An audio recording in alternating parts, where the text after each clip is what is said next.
অন্যা এটা কি, এটার নাম কি? অন্যা। আপনাকে এলাকার খবর জানি না, আমার এলাকায় আজ থেকে 10 বছর আগে মেয়েরা অন্যটা এভাবে দিত, এভাবে দিত। ছেলেরা কিছু দেখতে পারতো না, কারণ জিনিসটা ঢাকা থাকে। কিন্তু 10 বছর পরে আমাদের বউরার অবস্থা হলো অন্যটা ঠিকই আছে, কিন্তু অন্যটা এভাবে ঘুরিছে, এভাবে ঘুরে এই দিক দিয়ে, এই দিক দিয়ে, মানে এই যে এটা এটি আছিল সেটা ঘুরে পিঠের পাশে দিয়েছে। এখন এই দুই লাইট খালি ঝকমক ঝকমক করে জ্বলতেছে। এখন আপনারা বলেন আমাকে যুবকেরা কি করবে? এরা কি হিজড়া? এরা কি হিজড়া? মেয়েটা মাথার ঘোমটা দিয়ে বাজিদ বুস্তাবের পিছনে বসে গেছে। তুমি যতই সুপার হিট গান গাও, সেই গান দিয়ে তুমি মানুষকে পাগল করতে পারবা না। কিছুদিন আগে গান আইছিল খুঁজি না, ছোট ছোট বাচ্চারা বাজান বাজান, ঠিক না? এই আমার লাইতে যদি ওরাও বাদাম কয়, আমি কই কিসের বাদাম? মা আব্বা আপনি বুঝবেন না, এখন বাদাম দিয়ে বাংলাদেশ চলাপ। আমি কইলাম আল্লাহ রে, কতদিন যে চলে, 1 মাস পর কাঁচা বাদাম কেউ হয় না। এরপর আবার একটা কি হলো, সাদা সাদা কালা কালা। সে গানের কোনো সুর নেই, বাংলাদেশ ভাইরাল হয়ে গেল। কিছুদিন পরে সাদা কালা পচে গেছে, কিন্তু ওই 10 বছর বয়স থেকে সূরা ফাতিহা পড়তেছে। এখন বেটার 80 বছর বয়স হয়ে গেল। এই 70 বছর দৈনিক 5 ওয়াক্ত নামাজে কতবার সে সূরা ফাতিহা পড়েছে আপনি শুনে দেখেন। এত লক্ষবার কোটিবার সূরা ফাতিহা পড়ার পরে একটা দিনের জন্য তার বিরক্ত হয়নি। এরই নাম কি? পতাকা। এমনি মেয়েটা মাথার ঘোমটা দিছে, মাথায় ঘোমটা দিয়ে মেয়েটা পিছনে বসে বলতো, হুজুর আমার ঘরের মধ্যে ঢুকে 24 ঘন্টার বুকিং নিয়ে আপনি আমার সঙ্গে কোনো খারাপই না করে নামাজের মাধ্যমে আমার হেদায়েত চান। এমনকি আল্লাহর কোরআন পড়ে আমার পবিত্র ঘরটাকে আপনি পবিত্র করতে চান। কিন্তু আপনি জানেন আমার নানি ছিল পতিতা, আমার মা ছিল পতিতা। ওই খারাপ মেয়ের উদর থেকে আমি একজন মেয়ে পতিতা হয়ে এই দুনিয়ার যুবকদের নষ্ট করতেছি। আপনি তো জানেন না আমি এত বড় পাপী, আল্লাহ আমাকে মাফ করবে না। বাজিদ বসনায় বললেন, মা আমি যেই কোরআন পড়তেছি এই কোরআনের মধ্যে আল্লাহ বলেছেন, লা তাকনাতু মির রাহমাতিল্লাহ ইন্নাল্লাহা ইয়াগফিরুয যুনুবা জামিআ ইন্নাহু হুয়াল গফুরুর রহিম।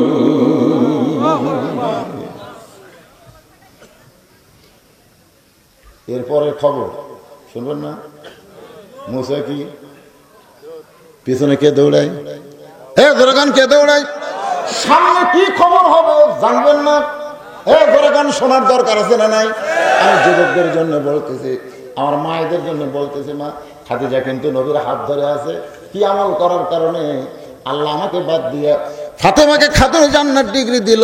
সঙ্গে সঙ্গে নবী বলেন, খাদিজা মনে কষ্ট নিয়েন না, আপনাকে 2টা প্রশ্ন করবো। মুরব্বীরাই বাবাজিরা বিরক্ত হচ্ছেন? 2টা প্রশ্ন করব। 1 নম্বর প্রশ্ন হলো, আপনি বলেন তো খাদিজা, আপনি কত বছর বয়সে ঈমান গ্রহণ করছেন? খাদিজা বলতেছে, রাসূলুল্লাহ আমি যখন ঈমান গ্রহণ করেছি তখন আমার বয়স হলো 55 বছর। আল্লাহ নবী বলে, খাদিজা আপনি বলেন তো ঈমান গ্রহণ করার আগে আপনি কি ছিলেন? খাদিজা বলে, হুজুর ঈমান গ্রহণ করার আগে আমি কাফের ছিলাম। আল্লাহ নবী বলেন, খাদিজা আপনার হায়াতের জীবনের 55 বছর আপনি কুফুরি হালে কাটাইছেন। এখন বলেন তো আপনার পেটের মেয়ে ফাতেমা কত বছর কুফুরি হালে কাটাইছে? খাদিজা কান্দার বলে, নবী গো আমার ফাতেমা জান্নাতি, আমার ফাতেমা জান্নাতি হয়ে জন্ম নিয়েছে। রাসূল বললেন, খাদিজা 1 নম্বরে আপনি ঠকে গেলেন। 1 নম্বরে আপনি 55 বছর কাফের, আর আপনার মেয়ে ফাতেমা জন্মসূত্রে জান্নাতি। ও খাদিজা, আমার 2 নম্বর প্রশ্ন হলো, আপনি বলেন তো দুনিয়ার কত পুরুষ মানুষ আপনাকে দেখছে? আপনার নাকের সাইজ কেমন, আপনার মুখের সাইজ কেমন, আপনার গায়ের রং কেমন, এটা দুনিয়ার কত পুরুষ বলতে পারে? আপনি কি তার হিসাব দিতে পারবেন? খাদিজা বলতেছে, নবী গো, 40 বছর বয়সে যখন আপনাকে স্বামী বলে স্বীকার করি, স্বামী বলে স্বীকার করি, মানে এখানে একটা কথা আছে, আল্লাহ রাসূল সর্বসাকুল্যে 11টা বিয়ে করছে। অনেকে আমাকে বলে, আমার বউ একদিন বলতেছে, আল্লাহ নবীর এত বিয়ে করা কি দরকার? মানে আমার বউ ওরা শালা কান সারা একটা লাগায়, মানে ওরা সব সহ্য করা পারে, কিন্তু পুরুষ মানুষ বেশি বিয়ে করলে ওকে বিরক্ত হয়। আমার কয়ে যে হুজুর আছে মাঝে মধ্যে যে খালেক শরীয়তপুরি 3টা বিয়ে করছে, গোলাম রব্বানি ওই আবার গোটা 3 করছে।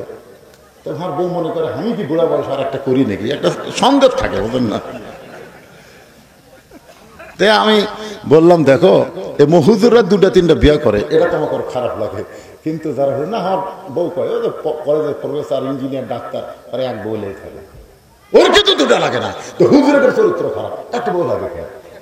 না পাগলা, বেশি বিয়ে করা চরিত্র খারাপ না রে, কিন্তু বউ থুয়া ওভার ডিউটি মারা এটা হলো চরিত্র খারাপ।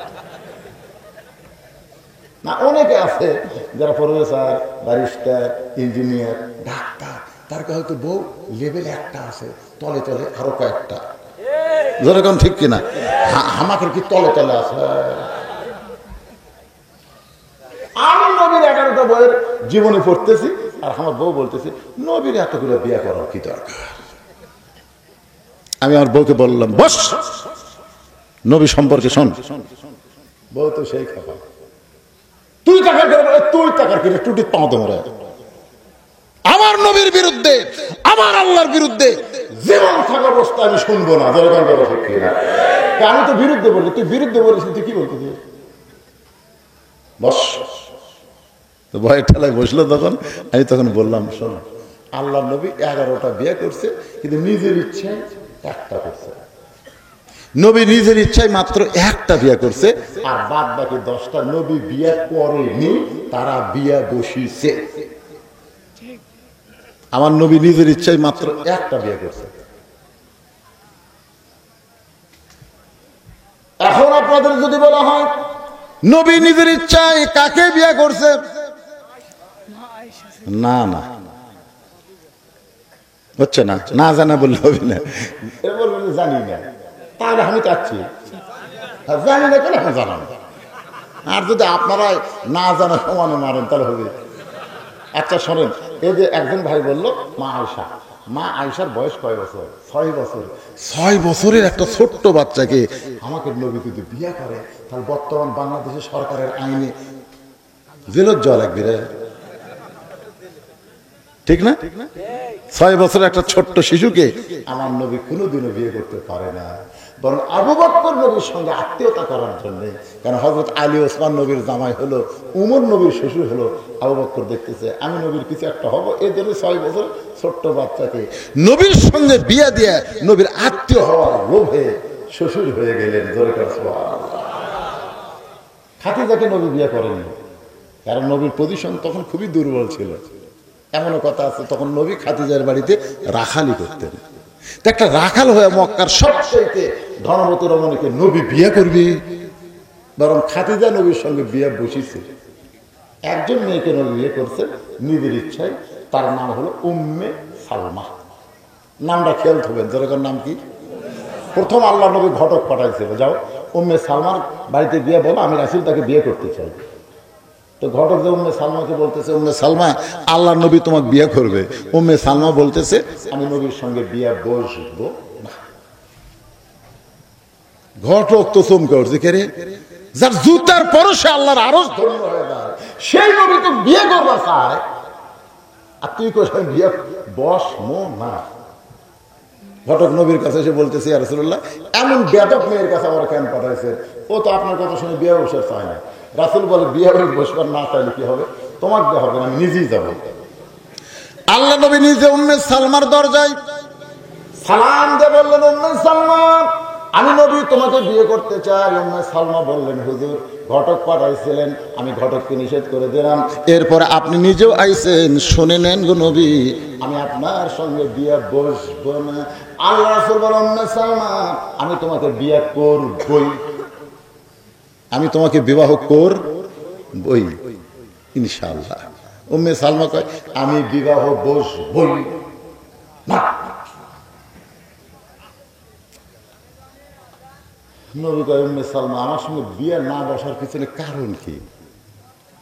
উম্মে সালমা বলে, হুজুর বিবাহ বসবো, তবে আমার 3টা শর্ত পুরো করা লাগবে। আপনি যদি উম্মে সালমার 3টা শর্ত পুরো করেন, তাহলে আমি আপনার সঙ্গে বিয়ে বসবো। রাসূল মুস্কি হাসি দিল, উম্মে সালমা, দরকার হলে তোমার 3টা শর্ত পুরো করেও আমি তোমাকে বিবাহ করব। কি উম্মে সালমার মধ্যে এমন কি আছে যেটা নবী শর্ত পুরো করে হলো বিয়ে করবে? এই শর্তগুলো আমাদের জানার দরকার আছে না নাই? নবীর উম্মত হিসাবে একটু মনোযোগ দিয়ে শোনেন। খাদিজাতুল কুবরা বলতেছে, রাসূলুল্লাহ 40 বছর বয়সে যখন আপনাকে আমি স্বামী বলে স্বীকার করলাম, ওই সময় মক্কার সবচাইতে ধনবতী রমণী আমি ছিলাম। এই ধনবতী হওয়ার পিছনে কারণ হলো আমার অনেকগুলো ব্যবসা ছিল। এই ব্যবসা দেখতে গিয়ে হাজার হাজার পুরুষের সঙ্গে আমার লেনদেন করতে হয়েছে। ওই পুরুষেরা, আমি খাদিজার নাকের সাইজ কেমন, আমি খাদিজার গায়ের রং কেমন, আমি খাদিজা দেখতে কেমন, এটা হাজার হাজার পুরুষ জানে। আল্লাহ নবী বলেন, খাদিজা, তাহলে দুনিয়ার হাজার হাজার পুরুষ মানুষ আপনাকে চিনে। এখন আপনি বলেন তো, আপনার ফাতেমার নাকের সাইজ কেমন, আপনার ফাতেমার গায়ের রং কেমন, আপনার ফাতেমার মুখের সাইজ কেমন, এটা দুনিয়ার কত পুরুষ বলতে পারে? খাদিজা বলতেছে, পর্দানিশী আমার ফাতেমা পর্দার ভিতরে জন্ম নিয়েছে। রাসূল বলে, খাদিজা, আপনি শুধু ফাতেমার জন্মের খবর জানেন, ফাতেমা পর্দার মধ্যে জন্ম নিয়েছে, কিন্তু আমি নবী হিসাবে বলতেছি, ফাতেমা পর্দার মধ্যে বড় হবে। এমনকি ফাতেমা পর্দার ভিতরে দুনিয়া থেকে বিদায় নিবে। যেই রাত্রে ফাতেমার মৃত্যু হবে, আলীকে ডাক দিয়ে বলে, স্বামী গো, আমি মরে যাওয়ার পর আমার 3টা চাওয়া পুরো করবেন। তার মধ্যে একটা চাওয়া হলো, জান্নাতুল বাকির পূর্ব কোণায় সবুজ রঙের বাতি জ্বলবে, ওই বাতি বরাবর আমাকে দাফন করবেন। হতারে দাফন করার পরে যখন দোয়া করতে, আল্লাহ, এই ফাতেমার প্রতি আমি আলী খুশি হয়ে গেলাম, তুমি আল্লাহ খুশি হয়ে যাও। এই দোয়া করার পরে তাকায় দেখে সামনে কয়েকটা পুরাতন কবর দেখা যায়। ফাতেমার কবর দিল, সেই নতুন কবর গেল কোন জায়গায়? হযরত আলী গোটা জান্নাতুল বাকি দৌড়ায় বলে, ফাতেমার কবর, ফাতেমার কবর। যত কবর দেখে সব কবর পুরাতন। খানদার বলে, আল্লাহ, এই মাত্র ফাতেমার কবর দিলাম, সেই কবরটা কোন জায়গায়? গায়েব থেকে কে যেন বলে, আলী, আমার ফাতেমা পর্দানিশী, আমি আল্লাহ জোহরা ডিগ্রি দিয়া ফাতেমার কবরকে কিয়ামত পর্যন্ত পর্দা করেছি। আল্লাহ নবী বলেন, খাদিজা, শুধু পর্দানিশী হওয়ার কারণে আল্লাহ আপনাকে বাদ দিয়ে আপনার মেয়ে ফাতেমাকে খাতুনে জান্নাত ডিগ্রি দিয়েছে। এখন আপনারা বলেন, আমার মায়েদের জন্য শোনা লাগবে না? কোনো আমল নাই মা। 1 নম্বর হলো পর্দা। পর্দা যদি না মানেন, কোন আমল আল্লাহর দরবারে কবুল হবে না। 1 নম্বর কি? এই দরকার 1 নম্বর কি? 1 নম্বর হলো পর্দা।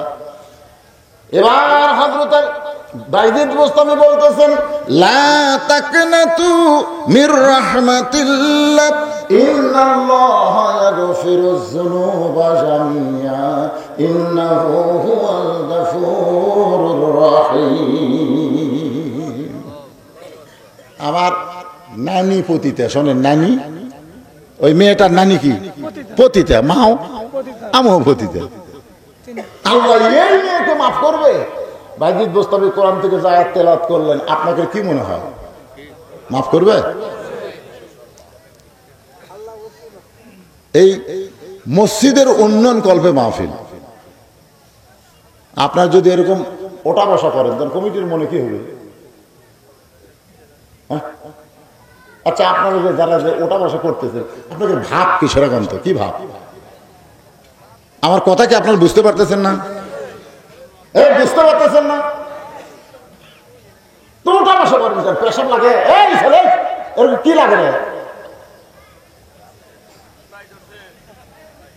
আসলে যারা মনে করেন এখন, আগেকার দিকে আমি দেখছি ছেলেরা বিকালে ফুটবল খেলতো, আমার এলাকায় ক্রিকেট খেলতো, এই কয়েক বছর আগে বিকালবেলা হলে দেখবেন মাঠে যেসব ফুটবল খেলতেছে না ক্রিকেট খেলতেছে, কিন্তু এখন মাঠ থাকি একটা ছেলে নাই মাঠে।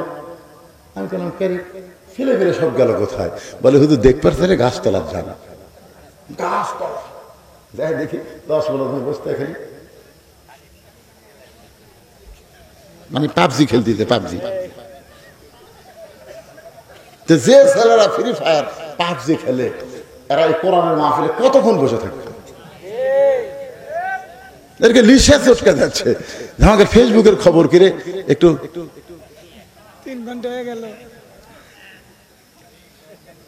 না, যদি 10,000-20,000 লোক হতো আপনার 200-400 লোক উঠে যাবে, আপত্তি আছে? কিন্তু এই কয় লোকের মধ্যে যদি আবার 2-1টা ওঠেন তোমার তো কলজা ভেঙে যাচ্ছে ভাইরে।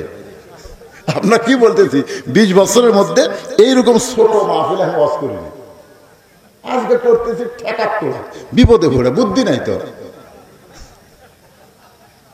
তার মধ্যে যদি আপনারা ওঠেন, আমি তো ওঠার মতো ওয়াজ করতেছি। যেগুলো বর্তমানে আমাদের সমাজের দরকার, এই বিষয়টা কোরআন হাদিস এবং সুন্দর কাহিনীর মাধ্যমে আমি তুলে ধরতেছি। তবে ইনাদের মসজিদের উন্নয়ন কল্পে মাহফিল আমি যখন উঠছি তখন বাজে 9:30, তাই না? একের কাঁটায় 9:30 আমি টেজ নিয়েছি, এখন বাজতেছে 11:35, তার মানে 2 ঘন্টা 5 মিনিট আমি ওয়াজ করছি। আপনার যদি ধৈর্য ধরেন আর 8 ঘন্টা করতে আমার সমস্যা আছে? কোনো সমস্যা নাই তো, কিন্তু এই উল্টা বসাটাই তো।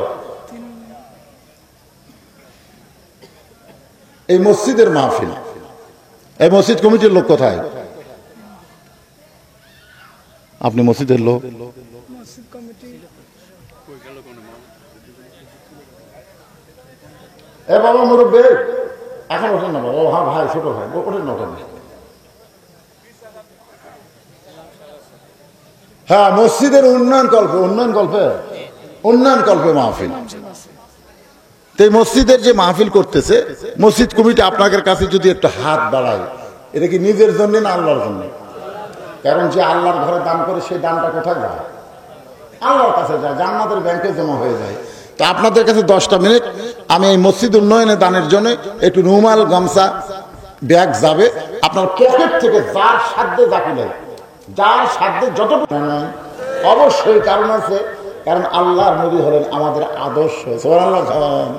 আল্লাহর নবী কি আমাদের মডেল। মাতা কুমুর রাসূলু ফাখুযুহু ওয়া মা নাহাকুম আনহু ফান্তাহু। আল্লাহ কোরআন কারীমের মধ্যে বলেছেন, নবী যা করছে তোমাদের তাই করা লাগবে। নবী যেটা পছন্দ করেন না, নিষেধ করছেন, সেটা করা যাবে না। এখন আল্লাহর নবী কি জন্য উম্মে সালমাকে বিয়ে করবেন, আগে সেটাই আমরা শুনি। উম্মে সালমার স্বামীর নাম হলো আবু সালমা। ধরে বলেন স্বামীর নাম কি? আবু সালমা। যখন নবী মক্কায় ছিলেন, যখন সাহাবাদের উপরে চরম নির্যাতন মক্কার কাফেররা শুরু করে দিল, ওই সময় আবু সালমা বলতেছে, ইয়া রাসূলুল্লাহ, আমার উপরে যে টর্চারিং শুরু করেছে হুজুর, আমি কি করব? আল্লাহ রাসূল বলে, আবু সালমা, অল্প দিনের ভিতরেই আল্লাহ তাআলা আমাকে হিজরত করার হুকুম দিয়ে দিবে। আমি তোমাকে অনুমতি দিলাম, তুমি হিজরত করতে পারো, তুমি মক্কা থেকে হিজরত করতে পারো। রাসূল বললেন, এখন মদিনায় না, বরং আবিসিনায় তুমি চলে যাও। নবীর কথা মতো আবু সালমা আবিসিনায় হিজরত করলেন। আবিসিনায় হিজরত করার পরে একটু মনোযোগ দিবেন, আবু সালমা আবিসিনিয়া থেকে সে মদিনায় যখন ঢুকলেন, আল্লাহ নবী তখন হিজরত করলেন। হিজরত করার পরে নবী দেখলেন ওই আবু সালমার মনটা বড় খারাপ। রাসূল কাছে ডাক দিয়ে বললেন, আবু সালমা আমার সাহাবী, আমার আগে তুমি আবিসিনায় হিজরত করেছো, এখন আমি নবী মদিনায়, তুমি আমার সঙ্গে দেখা, তোমার মনটা খারাপ কেন? আবু সালমা বলতেছে, ইয়া রাসূলুল্লাহ, মক্কায় আমার বউ উম্মে সালমা রয়েছে, আমার সন্তান সালমা রয়েছে, আমার সন্তান সালমা, আমার বউ উম্মে সালমা রয়েছে। নবী গো, ওরা আমার সঙ্গে আসতে চেয়েছিল, কিন্তু ওদের বাপ মা উম্মে সালমাকে আসতে দেয় নাই। এই জন্য মাঝে মধ্যে আমার বউ সন্তানের কথা মনে হয়, আমার বউ সন্তানের কথা মনে হয়। আল্লাহ রাসূল দেখলেন আস্তে আস্তে আবু সালমা অসুস্থ হয়ে গেল।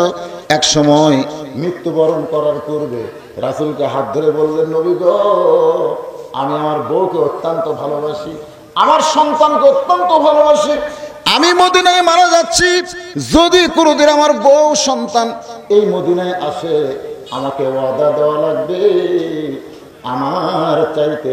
আমার চাইতে ভালো স্বামীর সঙ্গে আপনি তাকে বিয়ে দিবেন। সুবহানাল্লাহ বান্না দেন। আমার চাইতে ভালো, তার মানে সাহাবীর চাইতে ভালো স্বামী। আবু সালমা হলেন একজন সাহাবী, আমার চাইতে ভালো স্বামীর সঙ্গে তাকে বিয়ে দেওয়া লাগবে। রাসূল বলেন, আবু সালমা মরি যখন যাচ্ছ মনে কষ্ট নিও না, আমি নবী যদি তোমার বিবিকে বিয়ে করি তাহলে কেমন লাগবে? আবু সালমা চিৎকার করে বলেন, আল্লাহ, আমার বিবি উম্মে সালমাকে আমি মরে যাওয়ার পরে আল্লাহর নবী যদি বিয়ে করে তাহলে এইটা সব চাইতে উত্তম হবে। আল্লাহর নবী বললেন, উম্মে সালমা রে, কি তোমার তিনটা শর্ত? বলে, এক নম্বর শর্ত হলো, ইয়া রাসূলুল্লাহ, আপনার সঙ্গে আমার বিয়ে হলে মাঝে মধ্যে আমার পূর্বের স্বামীর কথা মনে হবে, মাঝে মধ্যে আমার আগের স্বামীর কথা মনে হবে, কারণ আগেরটা হলো বিয়ের স্বামী আর এখন হলো লিকের স্বামী। কথা আমাকে বাংলাদেশে একটা কথা নাই, আগে যেইটা আমার স্বামী ছিল ওটা কিসের স্বামী? বিবাহের স্বামী।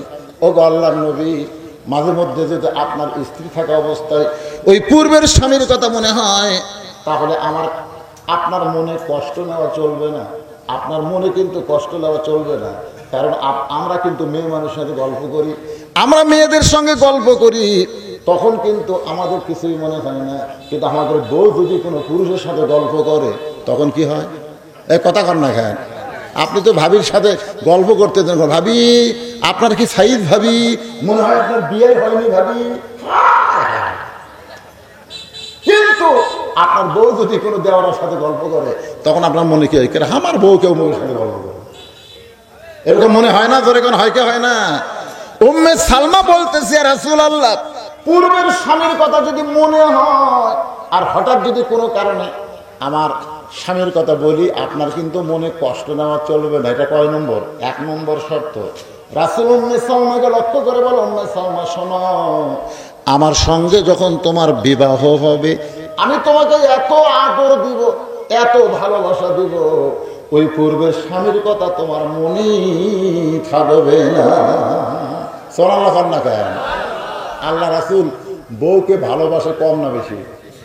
9টা বউ নবীর দিকে ধরে বলতেছে, ইয়া রাসূলুল্লাহ, আজকে আপনার পরীক্ষা হবে। আল্লাহ রাসূলকে কিসের পরীক্ষা? বউয়েরা বলতেছে, আজকের পরীক্ষা হলো আপনি 9টার মধ্যে সবচাইতে বেশি ভালোবাসেন কাকে, এটাই পরীক্ষা। নবী খালি নিচের দিকে মাথা রেখে চিন্তা করে, যখন আমার থাকি যে একটা বউ ছিল, এই পরীক্ষা আমি জীবনে করিনি। কারণ এক বউ যখন থাকলে কোনোদিন বউ বলবে আপনি কাকে বেশি ভালোবাসে, এটা বলবে একটাই বলবে, কিন্তু 9টা হইয়া নবী বিপদে পড়ছে, এখন বলতে হবে কাকে সবচেয়ে বেশি ভালোবাসে। রাসূল চিন্তা করে গেলেন, যদি বলি আমি অমুককে বেশি ভালোবাসি, বাকি 8টা খালি মুখ ভার করে থাকবে, জোরে করে কথা ঠিক কিনা? কি করি? আল্লাহ রাসূল বলেন, ঠিক আছে, আজকে বলবো না, আগামীকাল বলবো। সব বউ যখন চলে গেছে, গভীর রাত্রে নবী ঘুম নাই, সকালে পরীক্ষা আছে, নবীর পরীক্ষা কাকে সবচেয়ে বেশি ভালোবাসে। নবী ঘুম না ফিরে চিন্তা করতে কি করা যায়। আল্লাহ পাক সাহায্য করেছে, এক টোপলা খুরমা খেজুর নিয়ে আয়েশার ঘরের দরজা, আয়েশা দরজা খুলে বলতে, হুজুর আমি জানি আমাকে সবচেয়ে বেশি ভালোবাসেন, কিন্তু দিনের বেলা বলতে পারেননি। আল্লাহ রাসূল বলতেছে, আয়েশা, ভালোবাসবো কাকে বেশি সেটা পরীক্ষা হবে আগামীকাল। রাত্রেবেলা তোমার কাছে আইছি, ধরো 2টা খেজুর দাও, তোমাকে 2টা খেজুর গোপনে দিলাম, তুমি যেন কাউরে কেউ না। প্রত্যেকটা বিবির ঘরে যায় দরজার ঠোকা মারে, 2টা খেজুর দেয়, বলে তোমার 2টা খেজুর দিলাম, তুমি যেন কাউরে কেউ না। সব বিবি কিন্তু একই কায়দায় 2টা করে খেজুর দিছে। পরদিন 9 বিবি চেপে ধরে বলতেছে, হুজুর এখন বলেন সবচাইতে বেশি ভালোবাসেন কাকে?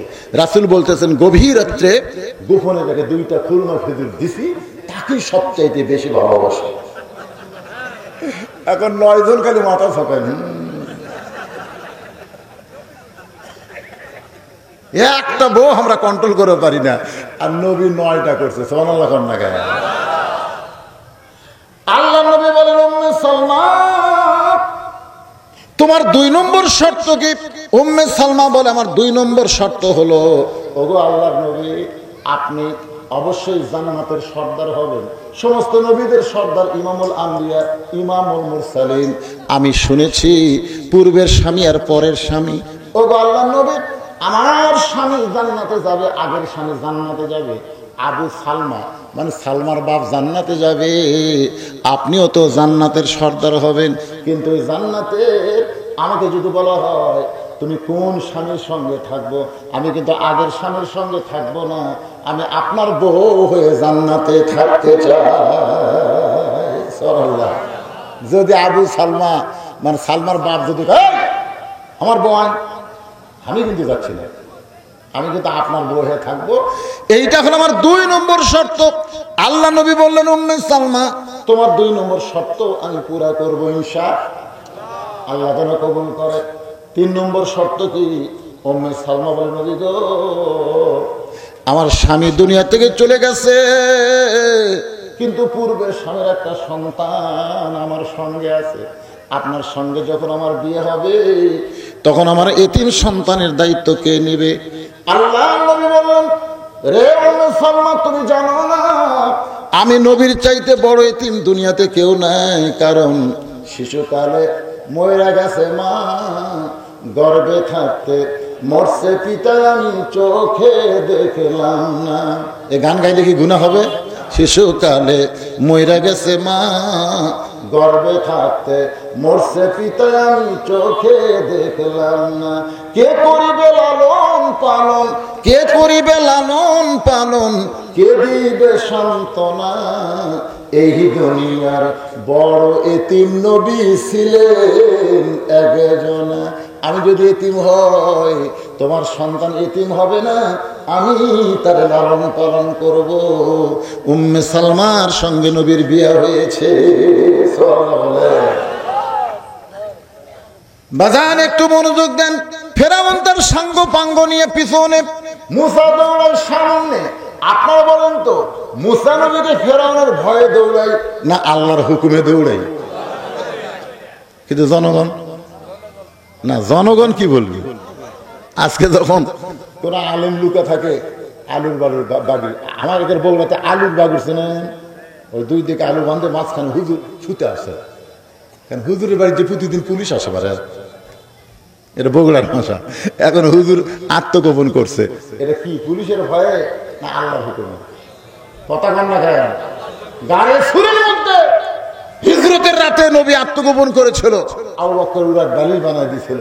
আবু বকর কিন্তু বারবার বলেছে, ইয়া রাসূলুল্লাহ, এই গর্তের মধ্যে আমরা যে লুকিয়ে আছি এটা কার ভয়ে? রাসূল বললেন, কারো ভয়ে না, আল্লাহর হুকুম। কার হুকুম? তো মুসা দৌড়ায় কার হুকুমে? আর ফেরাউন কি কয়? আমার ভয়ে মুসা দৌড়াই রে, ধর। সামান্য কয়েকজন সাঙ্গপাঙ্গ নিয়ে এমন জায়গায় মুসা নবী নামাছে, আর দৌড়ানোর বুদ্ধি নেই। আর দৌড়ানোর কি নাই? বুদ্ধি নাই। কুদ্দে দৌড়াবে, সামনে সাগর। 3 দিকে ফেরাউন ঘেরাও করছে, 3 দিকে। আমাদের বাংলাদেশে 3 দিকে কি? ওই ফেরাউন।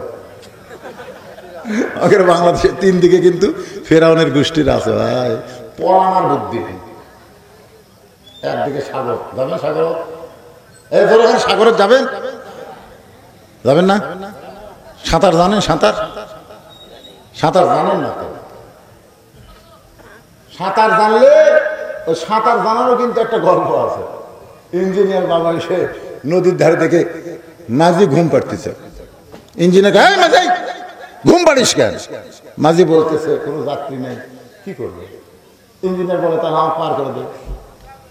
আসেন বাবু, নৌকায় তুলে নিয়ে এখন ইঞ্জিনিয়ার বলতেছে, মাঝি রে, তুই সারাদিন কত মানুষ পারাপার করিস, তার অঙ্ক জানিস? অঙ্ক মানে কি?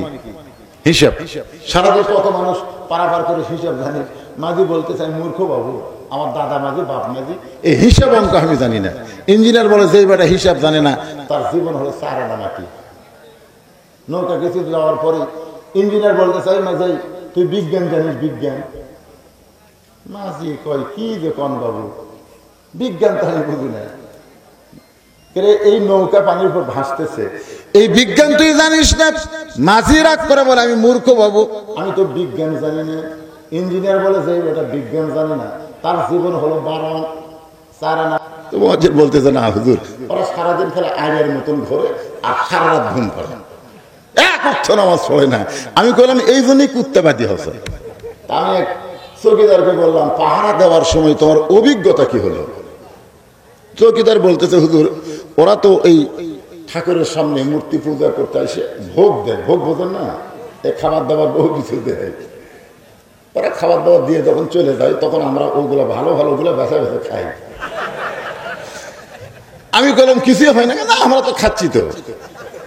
কিন্তু মজার ব্যাপার হলো যার 10 হাত, ধরে কোন কয় হাত, ওই 10 হাতের সামনে একটু খাবার আছে, আমরা অসতর্ক মুহূর্তে তাকায় দেখি একটা কুত্তে এসে সমানে খাচ্ছে, একটা কুকুর এসে সমানে খায়, ওই 10 হাত কিছুই করে না।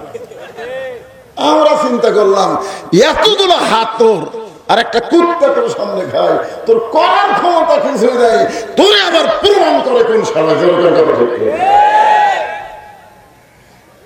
আমি কইলাম ভাই রে, কেউ ভাঙলে আমাকে দোষ হবে, তাহলে ওগুলা কি ভাঙবে না? হুজুর সময় মতো তো ঠিকই ভাঙবে। তা আমি আমার জীবনে ওরা তখন ওই মূর্তি ভাঙে দশমী, ওই দিন আমি দেখবার গেছিলাম ওদের ভাঙ্গার সাইজটা কিরকম। হুজুর মানুষ তো একটু দেখবার গেছিলাম, কারণ ওয়াজ করবার গেলে অভিজ্ঞতা দরকার আছে না। তো যখন ভাঙতেছে না তখন ওদের মধ্যে একজন পাও দিয়ে লাত্তি মারতেছে, এরকম গুড়ি মারে, মারে ভাঙ্গে পানির মধ্যে তখন মিশা দেয়। তখন একজন হিন্দুকে আমি বললাম, ভাই যারে ভোগ করলেন, যারে সম্মান করলেন, যারা প্রণাম করলেন, তাকে আবার লাত্তি দিয়ে এরকম ভাঙলেন কেন?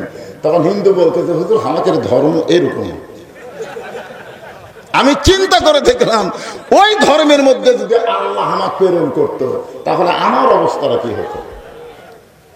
ইচ্ছা করলে আল্লাহ বৌদ্ধ খ্রিস্টান ইহুদিদের ঘরে আমাদেরকে প্রেরণ করতে পারত, কিন্তু আল্লাহ সেই সকল ধর্মে না পাঠায় সরাসরি মুসলমানদের ঘরে আমাদেরকে কবুল করলেন। আল্লাহ কি আমাদের উপর খুশি না বেজার?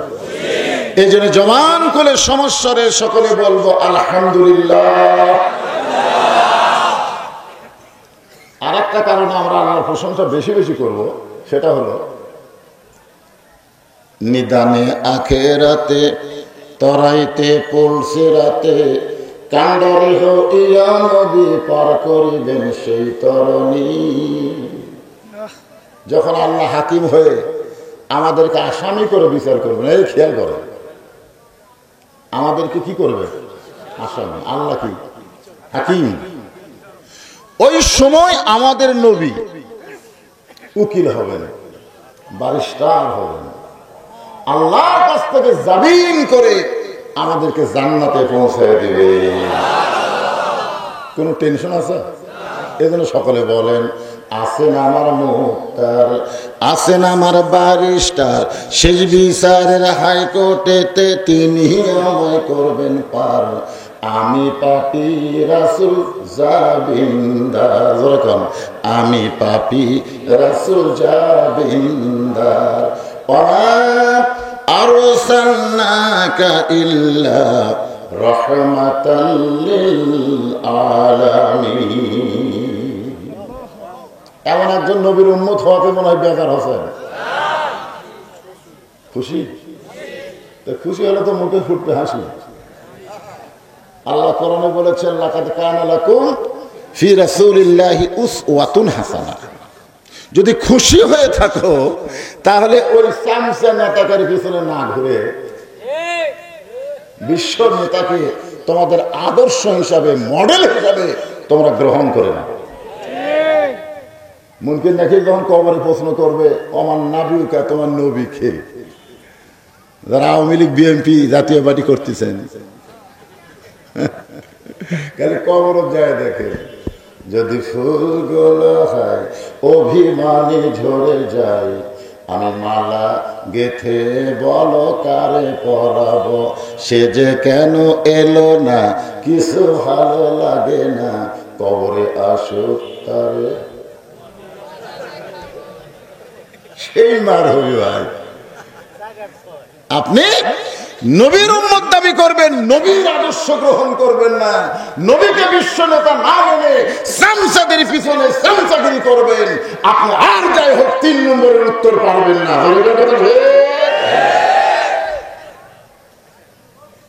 আল্লাহর প্রশংসা করেন, আল্লাহ আমাদেরকে যেমন তেমন নবীর উম্মত করেনি, বিশ্ব নবীর উম্মত কবুল করেছেন।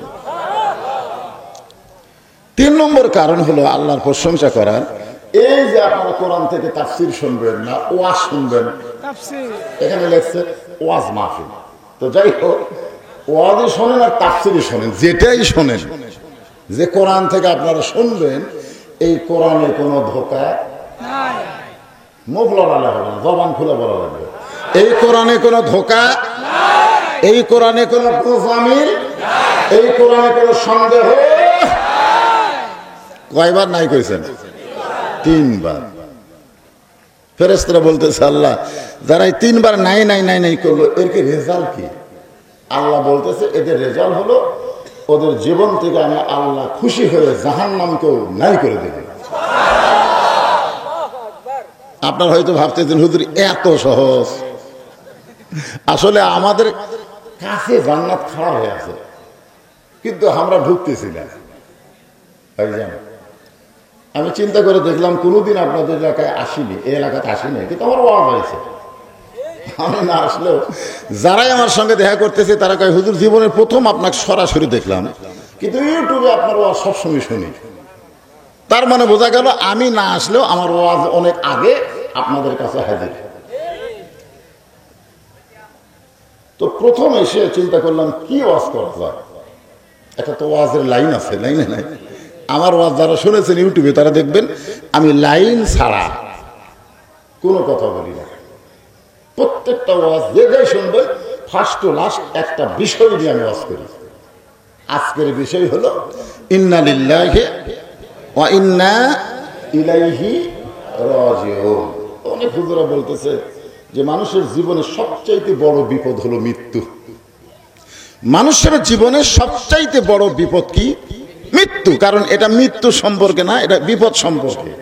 এখানে বলা হয়েছে ইজা মানে যখন, আসাবাতুহুম মুসিবা, তোমাদের উপরে বিপদ আপদ মুসিবত আসবে, কলু তখন তোমরা বলবে ইন্না লিল্লাহি ওয়া ইন্না ইলাইহি রাজিউন। তাহলে কি বুঝলেন এই আয়াতের ধারা কি? বিপদ আপদ মুসিবত যখন আসবে তখন এই আয়াত পড়া লাগবে। আমার কথা কি বুঝলেন? তাহলে মানুষ মরাটাই কি সবচাইতে বড় বিপদ? আপনাদের কাছে কি মনে হয়? বর্তমানে যারা আমরা বাংলাদেশে বসবাস করতেছি, আমরা কি ভালো আছি না বিপদে আছি? বিপদে আছি। আপনারা ইন্না লিল্লাহি কোন না সুবহানাল্লাহ? ইন্না লিল্লাহি ওয়া ইন্না ইলাইহি রাজিউন। হয়তো বলবেন হুজুর আমরা কি বিপদে আছি। আসলে বর্তমানে আমরা কি বিপদে আছি এই বিষয়টাকে আপনাদের সামনে কোরআন এবং হাদিস থেকে তুলে ধরা হবে। আপনারা বলেন তো এই বিপদ থেকে বাঁচার বুদ্ধি আছে না নাই? কোথায় আছে? অনুনাজ্জিলু মিনাল কুরআনি মা হুয়া শিফাউ ওয়া রাহমাতুল লিল মুমিনিন। এখানে দেখেন ঈমানদারকে লক্ষ্য করে আল্লাহ বলতেছেন ওয়া রাহমাতুল লিল মুমিনিন, আলামিন না, মুমিনিন। এই কোরআনকে যে কোরআনের আপনারা তাফসীর শুনবেন, এই কোরআনকে আল্লাহ মুমিনদের জন্য যাবতীয় রোগের শিফা হিসাবে নাজিল করেছেন। যার বাংলা স্লোগান হলো সব সমস্যার সমাধান দিতে।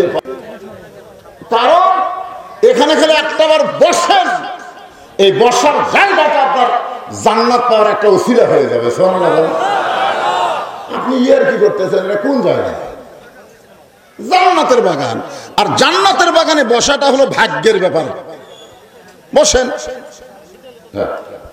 আমার কথা কি আপনারা বুঝতেছেন? একেবারে সাধারণ ভাষায় যেভাবে আপনারা বুঝবেন আমি ঠিক সেইভাবেই আপনাদের বোঝানোর চেষ্টা করবো ইনশাআল্লাহ। তাহলে কি বুঝলেন? এই আয়াতটা কখন পড়া লাগবে? আপনারা বলেন তো, বাংলাদেশের সবচাইতে বড় বিপদের নাম কি? বর্তমানে বাংলাদেশের সবচাইতে বড় বিপদ হলো যুবকদের হাতে স্ক্রিন টাচ মোবাইল। সবচেয়ে সবচাইতে বড় বিপদ আমি বর্তমানে খেয়াল করে দেখছি ভাই, এত বড় বিপদে আর কেউ নাই। এই যুবকদের হাতে এরকম মোবাইল যখনই থাকবে বুঝবেন যুবক অনলাইনে কাম করবে। হ্যাঁ, করোনার কারণে সরকার একটা নিয়ম করছিল, স্কুল কলেজ বন্ধ হলো, অনলাইনে ক্লাস চলবে। এই সুযোগে অনেক গরিব ছেলেরা বাপ মার কাছে জোর করে মোবাইল নিছে। জোরে কোন কথা ঠিক কিনা? আপনারা বলেন তো, অনলাইনে ক্লাস হচ্ছে? বর্তমানে আমাদের বাংলাদেশের সবচাইতে বড় বিপদ হলো, আমি একটা হাদিস কই, দেখেন তো আপনারা বুঝতে পারেন কিনা। বলবো, মা তারাক্তু বাদি আলা উম্মতি ফিতনাতুন আদারু আলা রাজুলু মিনান নিসা, রাওয়াহুল বুখারী কিতাবুল ফিতান। বুখারী শরীফের কিতাবুল ফিতান অধ্যায়ে আছে, আল্লাহ রাসূল বলেছেন, আমার পরে আমার উম্মতের জন্য সবচাইতে বড় বিপদ হলো মরদ মানুষের জন্য নারী প্রধানমন্ত্রী হওয়া। ঠিক করলেন না আপনারা? আপনারা কি এই হাদিস বিশ্বাস করেন? যদি না করেন সাথে সাথে বেঈমান হবেন, আর যদি করে থাকেন তাহলে ঠিক জোরে বলা লাগবে। এটা কি আমার কথা? হাদিস, হাদিস বুখারী শরীফের হাদিস। হালাকাতির রাজুলু হিনা আতাতিন নিসা, মুত্তাফাকুন আলাইহি। বুখারী এবং মুসলিম দুই শরীফের মধ্যে আছে, পুরুষ জাতি তখনই ধ্বংস হবে যখন তারা নারীদেরকে নেত্রী বানাবে।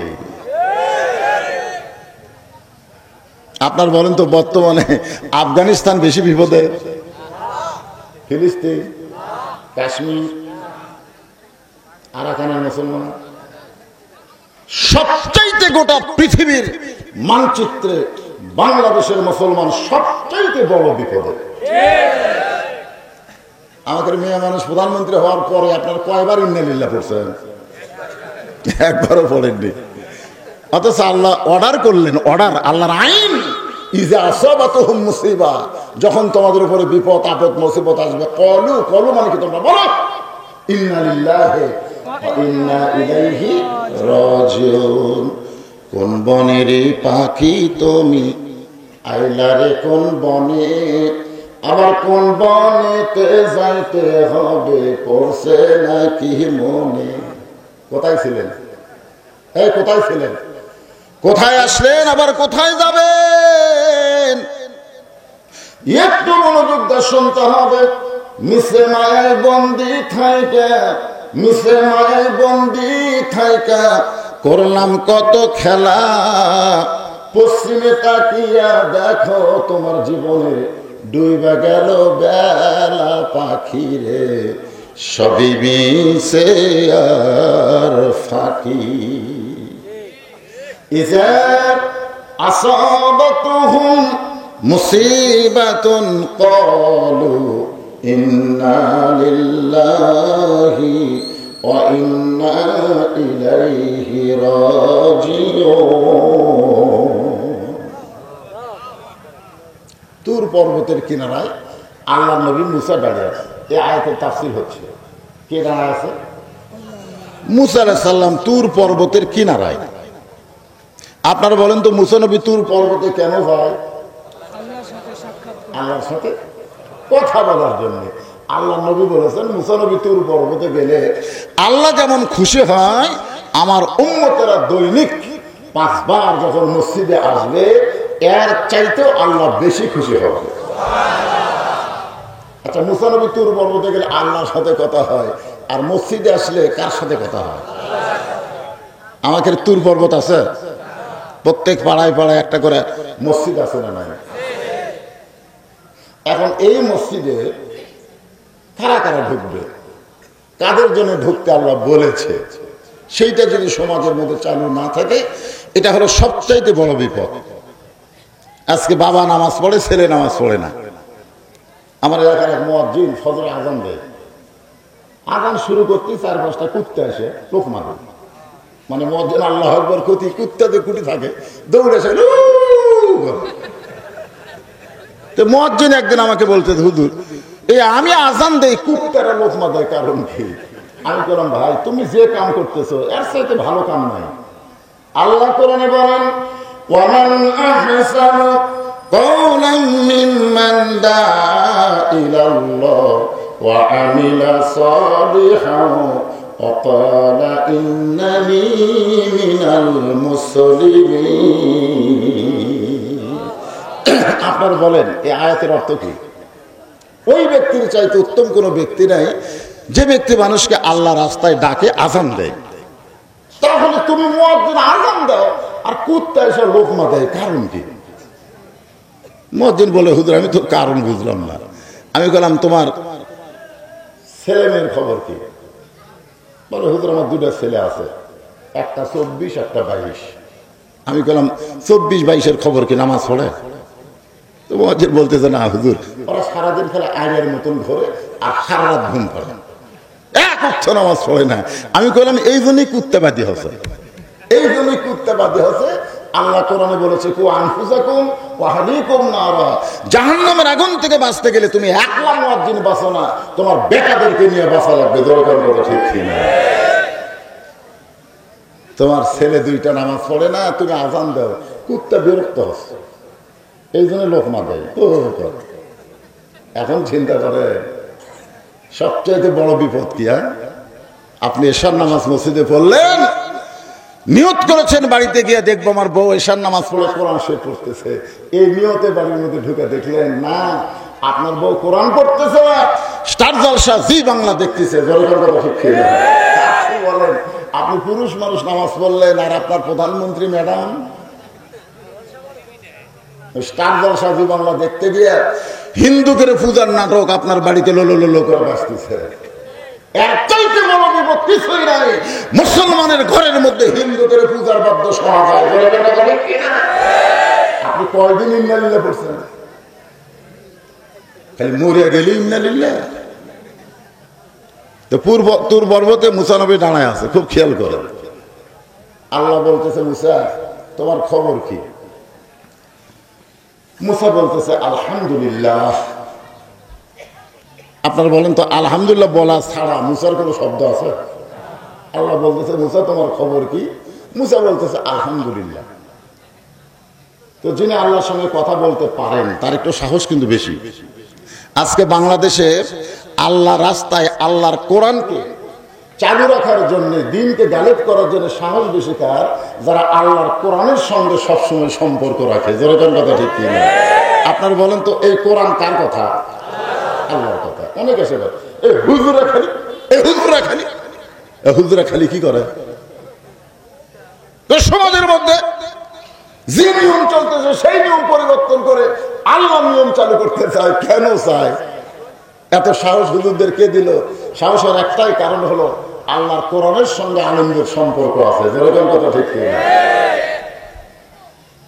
মুসা নবী আল্লাহর সঙ্গে গল্প করতে করতে এমন সাহস, যে সাহসের কারণে মুসা নবী বলতেছে, আল্লাহ আপনার খবর কি? কথাটা চিন্তা করেন। আল্লাহ কইছে, মুসা তোমার খবর কি? কয় আলহামদুলিল্লাহ। মুসা বলতেছে, আল্লাহ আপনার খবর কি? এখন আল্লাহ কি বলবে? আলহামদুলিল্লাহ। আপনার বলেন তো, সুবহানাল্লাহ, আলহামদুলিল্লাহ, আল্লাহু আকবার, এগুলা কি আল্লাহর জন্যই না বান্দার জন্য? বান্দার জন্য। এই তিনটার মধ্যে সুবহানাল্লাহ, আলহামদুলিল্লাহ, আল্লাহু আকবার, তিনটার মধ্যে আবার বলা হয়েছে রাব্বাকা ফাকাব্বির। মানে আপনি সারাদিন সুবহানাল্লাহ কোন, শয়তান আপনার কাছেই ঘুরবে। সুবহানাল্লাহ কোন, ওইটা শয়তানের বসতে লড়বি না। আপনি আলহামদুলিল্লাহ কোন, শয়তান বড় বড় দল আছে আজ পর্যন্ত আল্লাহু আকবার কই না, কারণ ওরা জানে আমাকে ভিতরে শয়তান, আমরা আল্লাহু আকবার কেমনে করব? আপনারা যারা এখানে বসে আছেন সেই দলের মানুষ, তাহলে 61টা তাকবীর দিলেই পারবেন? নারায়ে তাকবীর, নারায়ে তাকবীর, আল্লাহু আকবার। ইসলামের শত্রুরা লিল্লাহি তাকবীর। এই ইসলামের শত্রুরা এটি নাই। আমরা তো বলি না ইসলামের শত্রুরা হোক, ইসলামের শত্রুরা মেলাত ঘুরতেছে, মেলাত মেলাত। আপনি কি করার চাচ্ছেন? এখানে কোরআনের মাহফিল হচ্ছে, এই মাহফিল বাদ দিয়ে তারা মেলার মধ্যে রাস্তায় ঘুরতেছে। এরা কোনোদিন মুসলমানের বৈধ সন্তান হতে পারে না। এটা আমার কথা না, কথা আল্লাহ। وقال الذين كفروا لا تسمعوا لهذا القرآن والغوا فيه لعلكم تغلبون। যারা কাফেরের বাচ্চা কাফের, ওদের ঘোষণা হলো লা তাসমাউ লিহাযাল কোরআন, তোমরা কোরআন শরীফ শ্রবণ করো না, বরং যেখানে কোরআনের আলোচনা হবে তার অপোজিশনে একটা মেলা লাগাও। যেটা লাগছে কেরে মুসলমানের বাচ্চারা, এই মেলা ঘোরা আজকের দিনে তোমাদের উচিত না। হয় বাড়ি যাও, না হয় কোরআনের মাহফিলে বসো। ধরে কোন ঠিক কিনা? রাস্তা দেখতেছে এখানে যে কয়টা আছে তারা ইসলামের শত্রু কেউ না। এই স্লোগান এটি চলবি না, চলবি ওই জায়গায়। তাহলে কি বলতেছে মুসা? আল্লাহ আপনার খবর কি? সঙ্গে সঙ্গে আল্লাহ বললেন, মুসা আমার খবর যদি জানবার চাও, ইযহাব ইলা ফিরআউন ইন্নাহু তাগা। আমি আল্লাহ কেমন আছি যদি জানবার চাও, তাহলে ফেরাউনের কাছে যাও। খেয়াল করে শুনতেছেন? আল্লাহ কেমন আছে মুসা যদি জানবার চাই, তাহলে কোথায় যাওয়া লাগবে? মারাত্মক কথা। আমরা হয়তো বলতাম যে আল্লাহ কেমন আছে যদি জানবার চাও, মসজিদে যাও। আল্লাহ কেমন আছে জানবার চাও, মাদ্রাসায় যাও। কিন্তু আল্লাহ মুসাকে বললেন, ওই মসজিদ মাদ্রাসায় গেলে জানতে পারবি না আমি আল্লাহ কেমন আছি, এটা দেখতে গেলে ফেরাউনের কাছে যাওয়া লাগবে। আজকে বাংলাদেশে আল্লাহ কেমন আছে যদি দেখবার চান, তো কোথায় যাওয়া লাগবে ভাই? জান কোথায়? একটা জায়গা আছে, আছে না নাই? হ্যাঁ শোনেন, আগেই কয়েন না, আমার ওয়াজ হবে অ্যাঙ্গেলে, ডাইরেক্ট কোনো কথা বলবো না, পরে বুঝবেন হুজুর কোন জায়গায় মার দিচ্ছে। হ্যাঁ দেখাচ্ছে, এভাবে দেখায়, আমি দেখছি তো। এই যে দেখতেছেন না হুজুর, এই সাইডে সবগুলা আমার বাপের, আর এই সাইডে যা দেখতেছেন আমার চাচার, পিছন দিকে যা দেখতেছেন আমার বড় ভাইয়ের, আর এই সামনে যা দেখতেছেন এগুলো সব আমার। এলাকার মধ্যে পাওয়া দেওয়ার জায়গা করে না। তো সবই যদি তোমাকে হয় আল্লাহর, তখন বলতেছে 2 মিনিট হাঁটা লাগবে। আল্লাহটা দেখতে গেলে কয় মিনিট হাঁটা লাগবে? 2 মিনিট হাঁটা। মসজিদের সামনে গিয়ে বলতেছে, এখানে আল্লাহর কিছু ছিল না, এখানেও আল্লাহর কিছু ছিল না। আমার চাচা দয়া করে আল্লাহ 10 শতক দান করছে, আর আমরা টাকা পয়সা দিয়ে আল্লাহর এই ঘর মসজিদ বানিয়ে দিচ্ছি। ফেরেশতাকে আল্লাহ, এটা কোন দেশ? যেই দেশে তোমার কিছু নাই, ওর চাচা দান করলে তুমি পাও, আর ওরা টাকা দিয়ে তোমার ঘর বানিয়ে দেয়, এই দেশের নাম কি? আল্লাহ বলতেছে ওটাই হলো ফেরাউনের দেশ। এই সামান্য জায়গা আল্লাহ দিয়া বাদ বাকি সব নিজের নামে করে নিস। মসজিদের মধ্যে যখন যাবে, আমার ডান পাশে উপজেলা চেয়ারম্যান সাহেব নামাজ পড়বে মসজিদে, এবার এই সাইডে চেয়ারম্যান, মাঝখানে। হ্যাঁ কি সুন্দর নিয়ম। এক মসজিদ আমি দেখছি 3 জন মিলে জামাত করতেছে, ডান পাশে আওয়ামী লীগ, বাম পাশে বিএনপি, মাঝখানে জামাত ইসলাম। 3 জন মিলে এখন জামাত করবি। তখন আওয়ামী লীগ বলতেছে, কে রে, আমরা তো 3 জন, ইমামতি করবি কে? তখন জামাত ইসলাম লোক বলতেছে, ভাই আপনি হলেন স্বাধীনতার স্থপতি। এদিকে তাকায় বলে, আপনি হলেন স্বাধীনতার ঘোষক, আর আমি হলাম রাজাকার। ভাই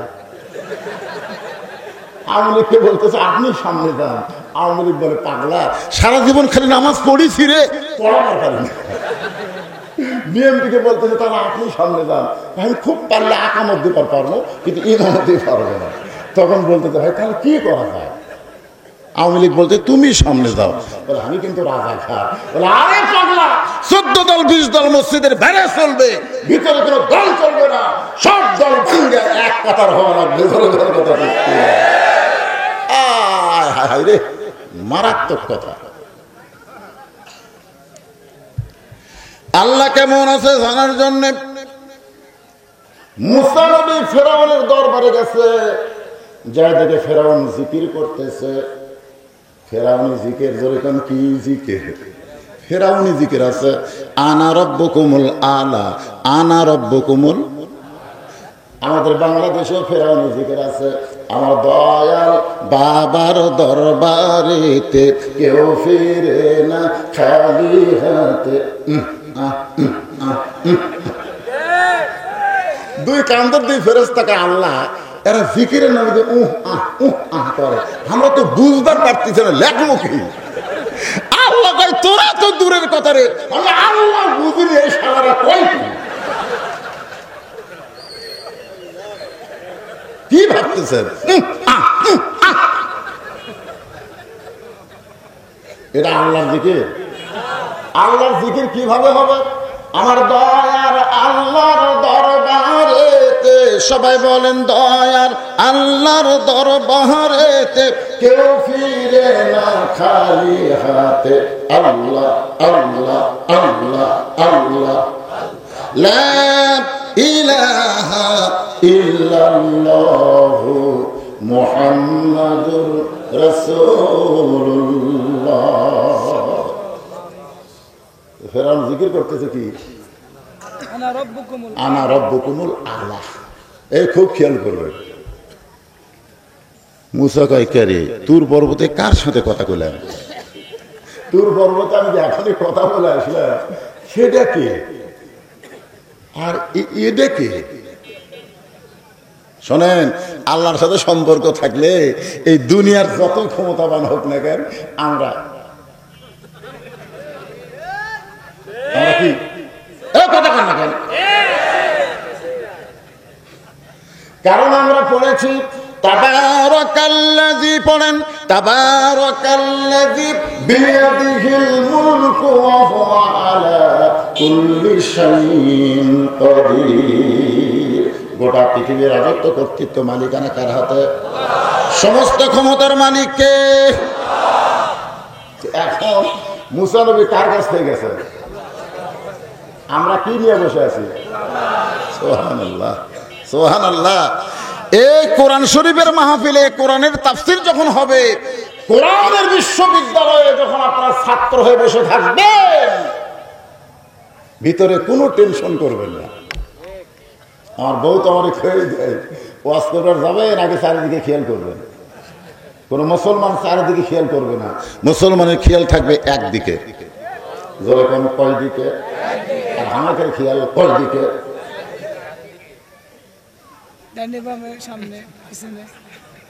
পুলিশের গাড়ি আছে কিনা, র্যাবের গাড়ি ঘুরতেছে কিনা, বর্তমান সরকারের কোনো ক্যাডার মঞ্চ আছে কিনা, এগুলা দেখে চিন্তা করি কি কর্ম। ওয়াজ করে ফরিদপুর থেকে বাড়ি যাব না মাঝখানে পুলিশের হাতে ধরা খাবো? মন বলতেছে তেল তেলা ওয়াজ মার, তেল তেলা ওয়াজ করে বাড়ি যা, এটা মন বলতেছে। আর ইমান বলতেছে বাড়ি যাওয়ার পারবি না, টাকসি ব্রিজের কাছে আজরাইল খাড়া হয়ে আছে, পুলিশ ধরলে ছাড়বি রে পাগলা, কিন্তু আজরাইল ধরলে কিন্তু ছাড়বে না। আজকে যারা প্রকৃত মুসলমান হবে তারা র‍্যাব পুলিশ ধরার চিন্তা করবে না, আজরাইল ধরার চিন্তা তাদের কলিজার মধ্যে থাকবে। আল্লাহ কোরআনে বললেন, ইয়া আইয়ুহাল্লাযীনা আমানু তাকুল্লাহা হাক্কা তুকাতিহি ওয়া লা তামুতুন্না ইল্লা ওয়া আনতুম মুসলিমুন।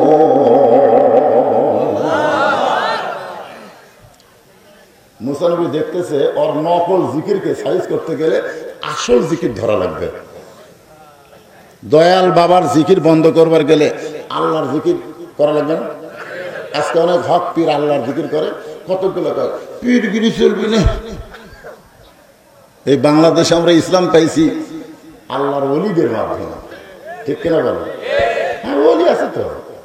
আপনি কি মনে করছেন খালি খানকার মধ্যে থাকবে না, রাস্তার মধ্যেও মুজাহিদ হয়ে বাতিলের বিরুদ্ধে লড়াই করবে। দরকার কথা ঠিক কিনা? আমরা সিলেটের শাহজালালের জীবনে পড়ি, তিনি খালি জিকের শিক্ষা দিয়েছেন না, আরো কিছু শিক্ষা আছে। এটা ভালোভাবে পীরদের বিরুদ্ধে বলা যাবে না ভাইরা। এরকম একজন খুব মস্ত বড় পীর ছিল বাইজিদ বোস্তামি, আপনার নাম শুনছেন? আমি কিন্তু ইন্নালিল্লাহর উপরেই তাফসীর করব। মুসা নবীকে নিয়ে গেছে ফেরাউনের কাছে, এখন কোন জিকির মুসা নবী ধরবে এই জিকিরটা আমাদের শুনতে হবে। বাইজিদ বোস্তামি রহমতুল্লাহ আলাইহি ফজরের নামাজের পরে খানকা বোঝেন, আগে কিন্তু এরকম মাদ্রাসা ছিল না, খানকার মাধ্যমে তালিম দেওয়া হতো। উনি খানকায় এসে দেখতেছে তার মুরিদেরা জিকির করতেছে, নাউজুবিল্লাহ নাউজুবিল্লাহ নাউজুবিল্লাহ।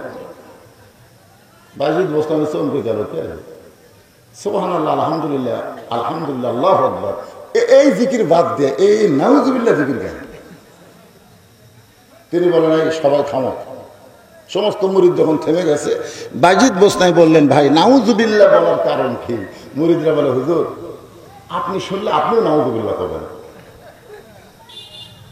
যেরকম বিয়ার আগে পরিমণির পেটে বাচ্চা আছে, আপনার সুবহানাল্লাহ করবেন, নাউজুবিল্লাহ করবেন। আমাদের বাংলাদেশের একজন শাকিব খান একটা নায়ক আছে, ওর কাছে যে মেয়ে যায় ওই পেট ভরে দেয়। সুবহানাল্লাহ করবেন না নাউজুবিল্লাহ করবেন? এই কথা বলেন সুবহানাল্লাহ।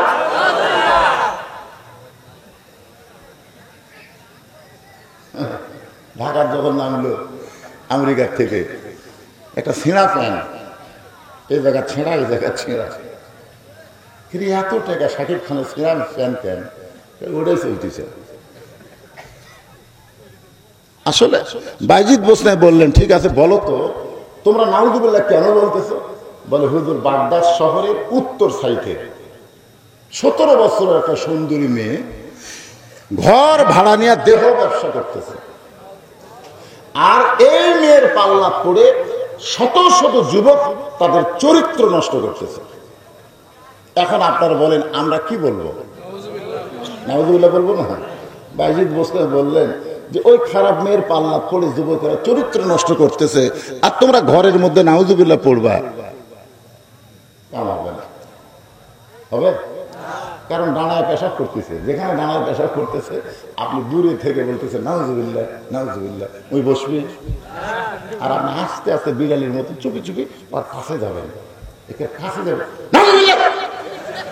ওই এত জোরে সেন্ট টানবিতে চামড়া আটকে থাকে, জোরে কোন কথা ঠিক কিনা? ও ওই দূরে নাউজুবিল্লাহ কাম হবে আর পাশে মারা লাগবে, ঠিক কিনা?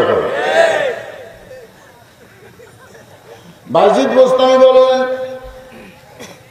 ওই পরিমণির হাত থেকে বাংলার যুবকদেরকে বাঁচাতে যাইয়া হুজুররা নাউজুবিল্লাহ আদায় করলে পরিমণি থেকে যুবকদের বাঁচাবার পারবা না,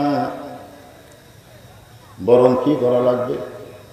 বাইজিদ বোস্তামি বললেন, ওই খারাপ মেয়ের কাছে যাইতে হবে।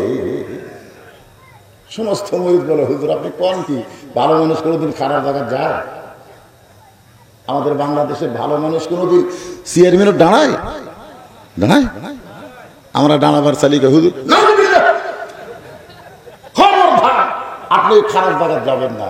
আমি বললাম, পাগলা, উপজেলা পরিষদ, ইউনিয়ন পরিষদ এগুলো একটাও খারাপ না, কিন্তু আমরা ভালো মানুষ পাঠাবার পারি না বলে ওই ভালো জায়গাগুলো খারাপ হয়ে গেছে।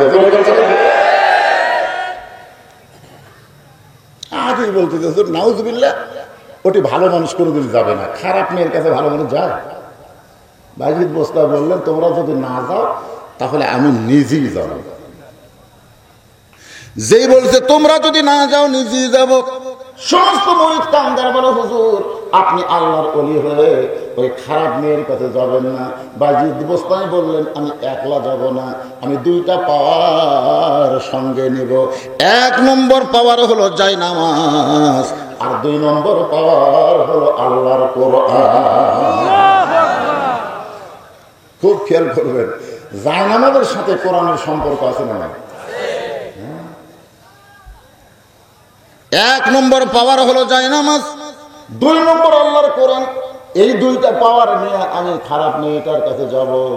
বাইজিদ বোস্তামি পরদিন সকালবেলায় ডান কান্দে জায়নামাজ, খুব খেয়াল করবেন, ডান কান্দে কি, আর এই যে ডান বুকে এই কান্দর জায়নামাজ থুয়ে এই বুকে।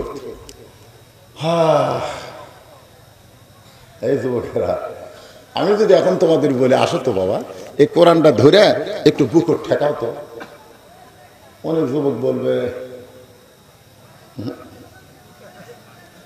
কেন ধরবা না? হুজুর এটা এমন একটা কিতাব হুজুর যেটা ধরবার গেলেও,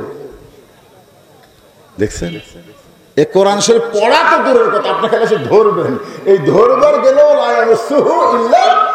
মুতাহহারুন স্পর্শ করতে পারবে না যতক্ষণ তুমি পবিত্র না হবা। এখন চিন্তা করেন, যে কোরআন ধরবার গেলে পবিত্র হতে হয়, সেই কোরআন দিয়ে যদি বাংলাদেশ চলে, তাহলে বাংলাদেশের অবস্থাটা কি হবে? এই কথা কান না কেন, কি হবে? যতক্ষণ কোরআন থাকবে কিন্তু মানুষের তৈরি করা আইন দিয়ে বাংলাদেশ চলবে, ততদিন ইন্না লিল্লাহ আমাদের পড়তে হবে। মুড়িঘরের সামনে গিয়ে বলে, হুজুর যান না, হুজুর যান না। জনগণ কিন্তু আপনার দুর্নাম করবে। বাজিদ বোস্তামি বললেন, আমি কারো দুর্নামের ভয় করি না। কারো কথা না শুনে বাইজিদ বোস্তামি সকালবেলায় জায়নামাজ কোরআন নিয়ে মেয়েটার ঘরের দরজায়, আশেপাশে যত খারাপ যুবক ছিল সব যুবক দৌড়। সব যুবক দৌড় কেন জানেন? যে হেজাক যদি আসে, আপনার কত অন্ধকার থাকে, এক লোক দোয়া করতেছে, আল্লাহ অন্ধকার দূর করে দাও, আল্লাহ অন্ধকার দূর করে দাও, আল্লাহ এত অন্ধকারের মধ্যে কেমন থাকবো আল্লাহ, এরকম দোয়া করতেছে, চোখের পানিতে গাল ভিজে দিচ্ছে। ইতিমধ্যে এখন চিন্তা করে কান দিচ্ছে যে হারে অন্ধকার দূর করার জন্য আমি একটা লাইট নিয়ে যাই। ওই লাইট নিয়ে যাই, যেই সুইচ মারছে হাত থামাতে কেন, এতক্ষণ হলে কানতেছি অন্ধকার দূর করার, আলো থেকে আসলো। আরে পাগলা, কান্দার খাইতে লাইট জ্বলা। আজকে আমাদের বাংলাদেশে অন্ধকার থেকে মুক্ত পাওয়ার জন্য আমরা যতই কান্দি, অন্ধকার মুক্ত হবে না যতক্ষণ পর্যন্ত আল্লাহর কোরআনের আলো না জ্বলবে। আল কোরআনের আলো ঘরে ঘরে না, সব জায়গায়, সব জায়গায়। আল কোরআনের আলো, কোরআন হাদিস যেখানে, দুনিয়ার মুসলমান লিল্লাহি আকবার। সব যুবকেরা দেখছে বাইজিদের মতন আল্লাহর ওলি যখন খারাপ জায়গায়, এখানে আল্লাহর গজব হবে রে, এই মনে করে সব যুবক চলে গেছে। কিন্তু একটা যুবক খুব চালাক, ওই ঘরের দেওয়ালের পাশে লুকে আছে, যে বাইজিদ কি জন্য আসলো এটা তদন্ত করা লাগবে। কি কোন তদন্ত করার দরকার আছে না নাই? হ্যাঁ, আমরা মাঝে মধ্যে 5 স্টার হোটেলেও যাই, আমরা মাঝে মধ্যে পার্কেও যাই। কি জন্য যাই সেটা তো জানা দরকার। আমরা কি তোমাদের মতন ফুর্তি মারবার যাই? আমাদের তেজে ওয়াজ করা লাগে। বর্তমান বিশ্বায়নের যুগে সব বিষয়ে যুবকদেরকে অপেক্ষা করতে হবে, জনগণ কথা ঠিক কিনা জানাতে হবে, এগুলো মাঝে মধ্যে আমরাও যাই। তো এখন বাইজিদ বোস্তামি দরজায় গিয়ে সালাম দিলেন, সুবহানাল্লাহ, আসসালামু আলাইকুম ইয়া আহলাল বাইত। এই ঘরের মধ্যে যারা আছো তাদের প্রতি আল্লাহ রহমত বর্ষিত হোক। আপনার বলেন তো ঘরের মধ্যে কে আছে? একটা পতিতা খারাপ মেয়ে। আর বাইজিদ বোস্তামি দোয়া করলেন, আসসালামু আলাইকুম ইয়া আহলাল বাইত। সঙ্গে সঙ্গে মেয়েটা দরজা খুলে বাইজিদ বোস্তামির চেহারার দিকে তাকায় বলে, হুজুর আপনি মনে হয় ভুল করেছেন। একটা খারাপ মেয়ে পর্যন্ত জানে কোন মানুষ ভালো কোন মানুষ খারাপ। যেরকম কথা ঠিক কিনা? আমরা হুজুর যখন রাস্তা দিয়ে যাই, আমরা কোনোদিন একটা বেপরদা মেয়ে দেখতে পাই না। আমি একদিন আমার গ্রামে বললাম, আমার গ্রামে কি বেপরদা নাই? বলে এখন বেশি বেপরদা হয়ে গেছে। কিন্তু বেপরদা কেন দেখতে পাই না? বলে হুজুর আপনি রাস্তায় দেখলে কতক মেয়ে ভিতরে ঢুকে যায়, আবার কতক মেয়ে যাদের মাথায় কাপড় ছিল না তারা আপনাকে দেখে মাথাটা কাপড় দেয়। মানে আপনি তো হুজুর। তখন বুঝতে পারলাম খারাপ মেয়েরাও কিন্তু ভালো মানুষকে চিনে। ধরবেন কথা ঠিক কিনা? ওই পতিতা মেয়েটা বাইজিদকে বলতেছে, হুজুর আপনি আল্লাহওয়ালা, টুপিওয়ালা, দাড়িওয়ালা, জুব্বাওয়ালা মানুষ, এই খারাপ মেয়ের দরজায় কেন আইছেন? বাইজিদ বোস্তামি বললেন, তোমার ঘন্টার রেট কত? মেয়েটা চুম করছে, কে রে? এক আমি কই হুজুর, আর এই কয় ঘন্টার রেট কত? তাহলে তো এটা হুমায়ুন ফরিদি হবে, এটা এটিএম শামসুজ্জামান হবে। কারণ সিনেমাতে দেখবেন হুমায়ুন ফরিদের এটিএম শামসুজ্জামান, সাদেক বাচ্চু, এরা হুজুর সাজিছে ভাই। হুমায়ুন ফরিদ করে মাথার টুপি, মুখর দাড়ি, কপালত কড়া, পরনে জুব্বা, ওর মতন হুজুর কেউ নেই। রাস্তাতে কোনো মেয়ে মানুষ গেলে তখন মেয়েরা যায় আর কয়, হুজুর না লুচ্চারে, ওই কে হুজুর। আপনারা কোন হুমায়ুন ফরিদিকে হুজুর, কিন্তু সিনেমা তো হুজুর সাজে আমাদের মতন হুজুরদেরকে কটাক্ষ করার জন্য এই অভিনয় করতেছে। ওরা বুঝাচ্ছে বাংলাদেশের 1 নম্বর লুচ্চা হচ্ছে হুজুরেরা।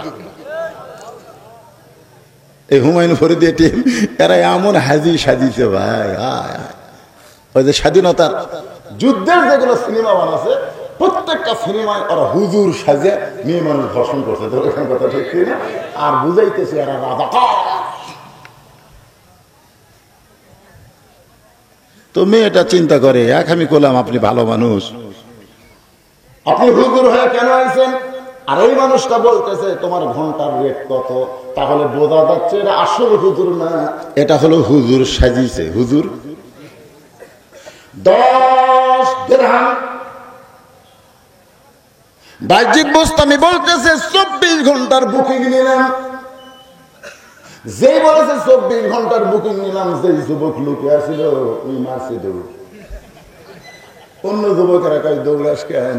বলে হুজুরের পাওয়ার আছে, আমরা 1 ঘন্টা বুকিং নিবার পারি না রে, আর হুজুর 24 ঘন্টা বুকিং দিছে।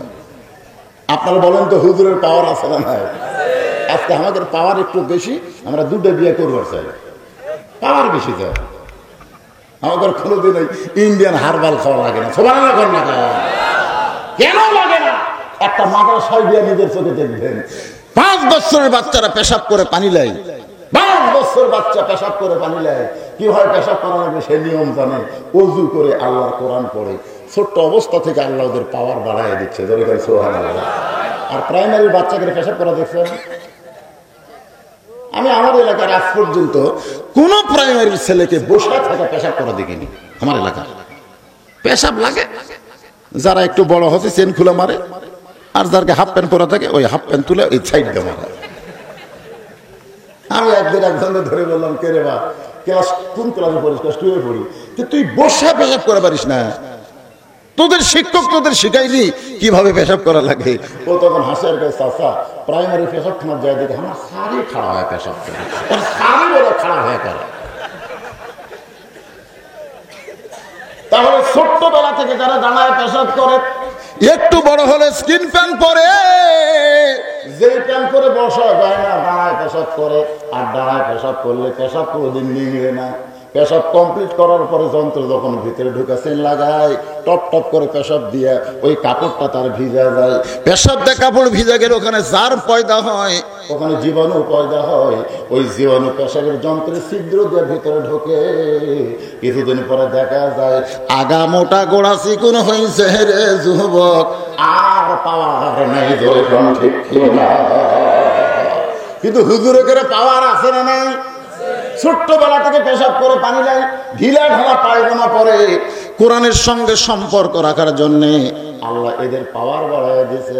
যুবক দৌড়ার বলে আমরা 1 ঘন্টা বুকিং নিবার পারি না, আর বাইজিদ বুকিং নিছে 24 ঘন্টা। ধরে কোন কয় ঘন্টা?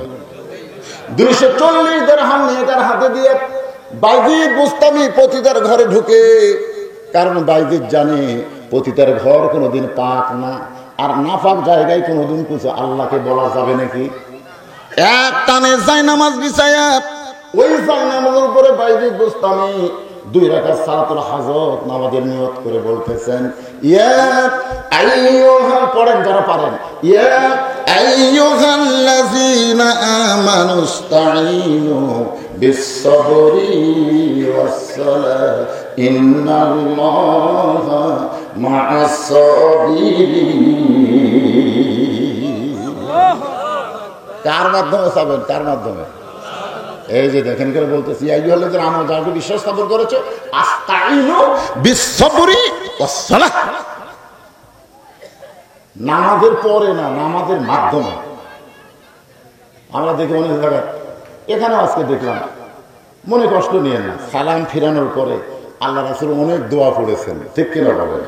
সালাম ফিরালেই নামাজ শেষ। আপনি যখন সালাম ফিরালেন তখন আর নামাজ নাই, নামাজ শেষ। এরপরে রাসূল অনেক সময় লম্বা দোয়া পড়েছেন।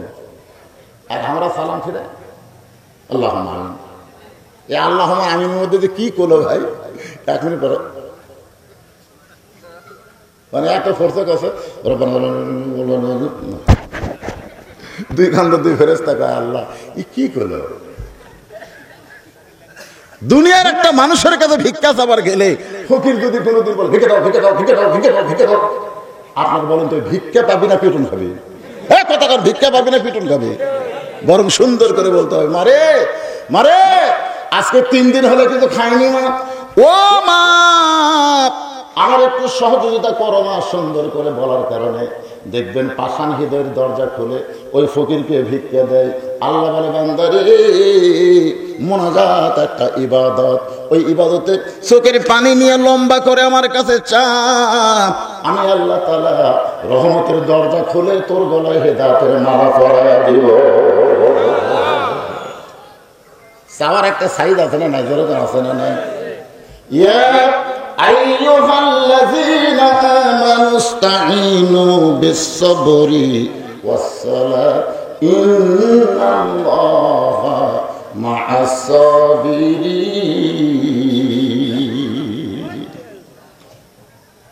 মুসা নবী দেখতেছে ফেরাউন সে জিকির করতেছে, এই জিকিরকে বন্ধ করার জন্য আরেকটা জিকিরের দরকার আছে না? নাই? কি জিকির? লা পড়েন, লা ইলাহা ইল্লাল্লাহু মুসা কালিমুল্লাহ। ফেরাউন জিকির করতেছে আনা রাব্বুকুমুল আলা, আর মুসা বলতেছে লা ইলাহা ইল্লাল্লাহ মুসা কালিমুল্লাহ। সঙ্গে সঙ্গে ফেরাউন লাভ দেখা হচ্ছে, কারণ ফেরাউনের জিকিরের কোনো পাওয়ার নেই, আর মুসা নবীর জিকিরের পাওয়ার আছে না? নাই? দরকার আছে না? ফেরাউনের যে সিংহাসনে বসে ছিল, বসে থাকা জিকির চলবে তো, জিকির করার আগে খাড়া হয়ে। সবচাইতে উত্তম জিকিরের নাম কি? নামাজ। জোরে বলো, সবচাইতে উত্তম জিকিরের নাম কি? ইযা নুদিয়া লিস-সালাহ মিন ইয়াউমিল জুমআহ ফাসআউ ইলা যিকরিল্লাহ। সেই নামাজ পড়ে সিয়ারত। আপনার এলাকায় ফেরাউন মার্কা আছে নাকি? সিয়ারত বসে তখন নামাজ পড়বি, বুঝবেন ওই তলে তলে। হ্যাঁ, ফেরাউনের দল গেছে। আপনি কি মনে করতেছেন একটা মানুষ হেঁটে হেঁটে মসজিদে আসলো, সেই মানুষ কাছে সিয়ারত বসলো, ইয়ার কি করতেছে আল্লাহর সাথে? ইয়ার কি আল্লাহর সাথে? আল্লাহ বলেছেন কুম, কুম মানে দাও লিল্লাহ। কার জন্য? কমিটিন আনুগত্য নিয়ে দাঁড়াও। নামাজের ভিতরে বাহিরে 13টা ফরজ, তার মধ্যে একটা ফরজ হলো দাঁড়ায়া নামাজ পড়া। আমাদের বাংলাদেশে 20 বছর আগে কোনো চেয়ার ছিল না, এখন নতুন নতুন আমদানি হচ্ছে। যদি আপনি সিয়ারে নামাজ পড়েন, বাড়িতে পড়েন, লা ইকাল্লিফুল্লাহু নাফসান ইল্লা উসাহা, আল্লাহ বলেছেন তোমার কষ্ট হবে, এমন কিছু আমি আল্লাহ তোমাকে চাপায় দেব না। তোমার হাঁটুর মালুই ঘুরে গেছে, তোমার মাজা বেদনা করতেছে, তুমি মসজিদে জামাত পড়া লাগবে না, তোমার জন্য আল্লাহ আমি জামাত মাফ করে দিলাম। তুমি যেখানে যেভাবে পারো নামাজ পড়ো। তুমি জামাত যখন করতে আসবা, তোমার শর্ত হলো তোমার পায়ের গোড়ালির সঙ্গে গোড়ালি মিল করে কাতার সোজা করো। কাতার সোজা করতে হবে, জামাত নেই এর কি মারা চলবে না তো। তুমি সিয়ারত বসলে তোমার পা ফুটি গেছে, গোড়ার সঙ্গে গোড়ালি কেমনে লাগায়? আমার কথা কি বুঝতেছে? ফেরাউন লাভ ধরছে, লাভ ধরে বলতেছে মুসা তোরা জিকির যদি করবার চাস, কথাটা খেয়াল করে শুনবে, তোরা জিকির যদি করবার চাস তোর আল্লাহর জায়গাত যা, মানে লা ইলাহা ইল্লাল্লাহ মুসা কালিমুল্লাহ জিকির যদি করবার চাস তোরা আল্লাহর জাকাত যা। আমার জায়গার মধ্যে, আমার এরিয়ার মধ্যে তোর আল্লাহর জিকির চলবি না, আমার এলাকার মধ্যে চলবি না। এটা কোন এলাকায়? বলে এটা কুষ্টিয়া যেটি রাস্তা ভাঙ্গা। হাই রে ভাই, কয়েক বছর আপনাকে এলাকাতে বাস করবে, আসতে তা কষ্ট। লালন সেতু থেকে কুষ্টিয়া পর্যন্ত হাই রে ভাঙ্গা ভাই। আচ্ছা এই ভাঙ্গা এরিয়ার এমপি কে রে? ওই রাস্তা ভাঙ্গা এরিয়ার একটা এমপি আছে না? হচ্ছে এটা রাশেদ খান মিননের এলাকা। পাবনার যদি যাবেন বলে এটা উমুকের এলাকা, সিরাজগঞ্জ গেলে তো এটা নাসিমের এলাকা, বগুড়াত গেলে কয় এটা অমুকের এলাকা। আমি মনে মনে চিন্তা করি সব এরিয়া যদি এরাই ভাগ করে নেয়, তাহলে এরিয়া কোন করে? আপনারা কি মনে করছেন আল্লাহর একটা এলাকা আছে না ভাই? আছে না? সব এলাকায় আল্লাহ? কি কথা সব এরই আল্লাহ? তাহলে ফেরাউন কেন বলতেছে মুসা তোর আল্লাহর জিকির করবার গেলে তোর আল্লাহর জায়গা যা, আমার এরিয়ার মধ্যে তোর আল্লাহর জিকির চলবি না। কোরআন নিয়ে যদি রাজনীতি করবার চাও বাংলাদেশ ছেড়ে পাকিস্তানে যাও, কথা ঠিক না? এই দেশে এটা চলবি না। আপনারা কি মনে করতেছেন মুসা নবী কেমন? আমাদের মতন লরম? যখন নেতা খেপে গেছে যার থাপ্পড়ে আজরাইলের চোখের গুলি উঠে গেছে। চিন্তা করবে যাতাম গরমকে ভাই। আজরাইল খালি সালাম দেয়নি, খালি সালাম নিয়ে দিয়ে বলছে ও মুসা নবী আপনার জান কবজ করবার চাই। মুসা নবী বলতেছে আজরাইল কই খেলে আমার থেকেও ডাকে না রে, আমি আশা মানে ওর মৃত্যু হবি আমার ডাকতেছে। তার মানে আজরাইল যখন মুসা নবীর দিকে যাচ্ছে তখন মুসা নবী আল্লাহর সাথে সরাসরি কানেকশন করে বলতেছে আল্লাহ দেখো আমি কালি বললাম, আমি তোমার সম্মানী নবী, আর আমাকে সালাম না দিয়ে আমার দান কবজ করবার চাই, আমি কিছু একটা করবার চাচ্ছি। আল্লাহ কয় মুসা এই মুসা তুমি অত বড় আজরাইলের কি করবে?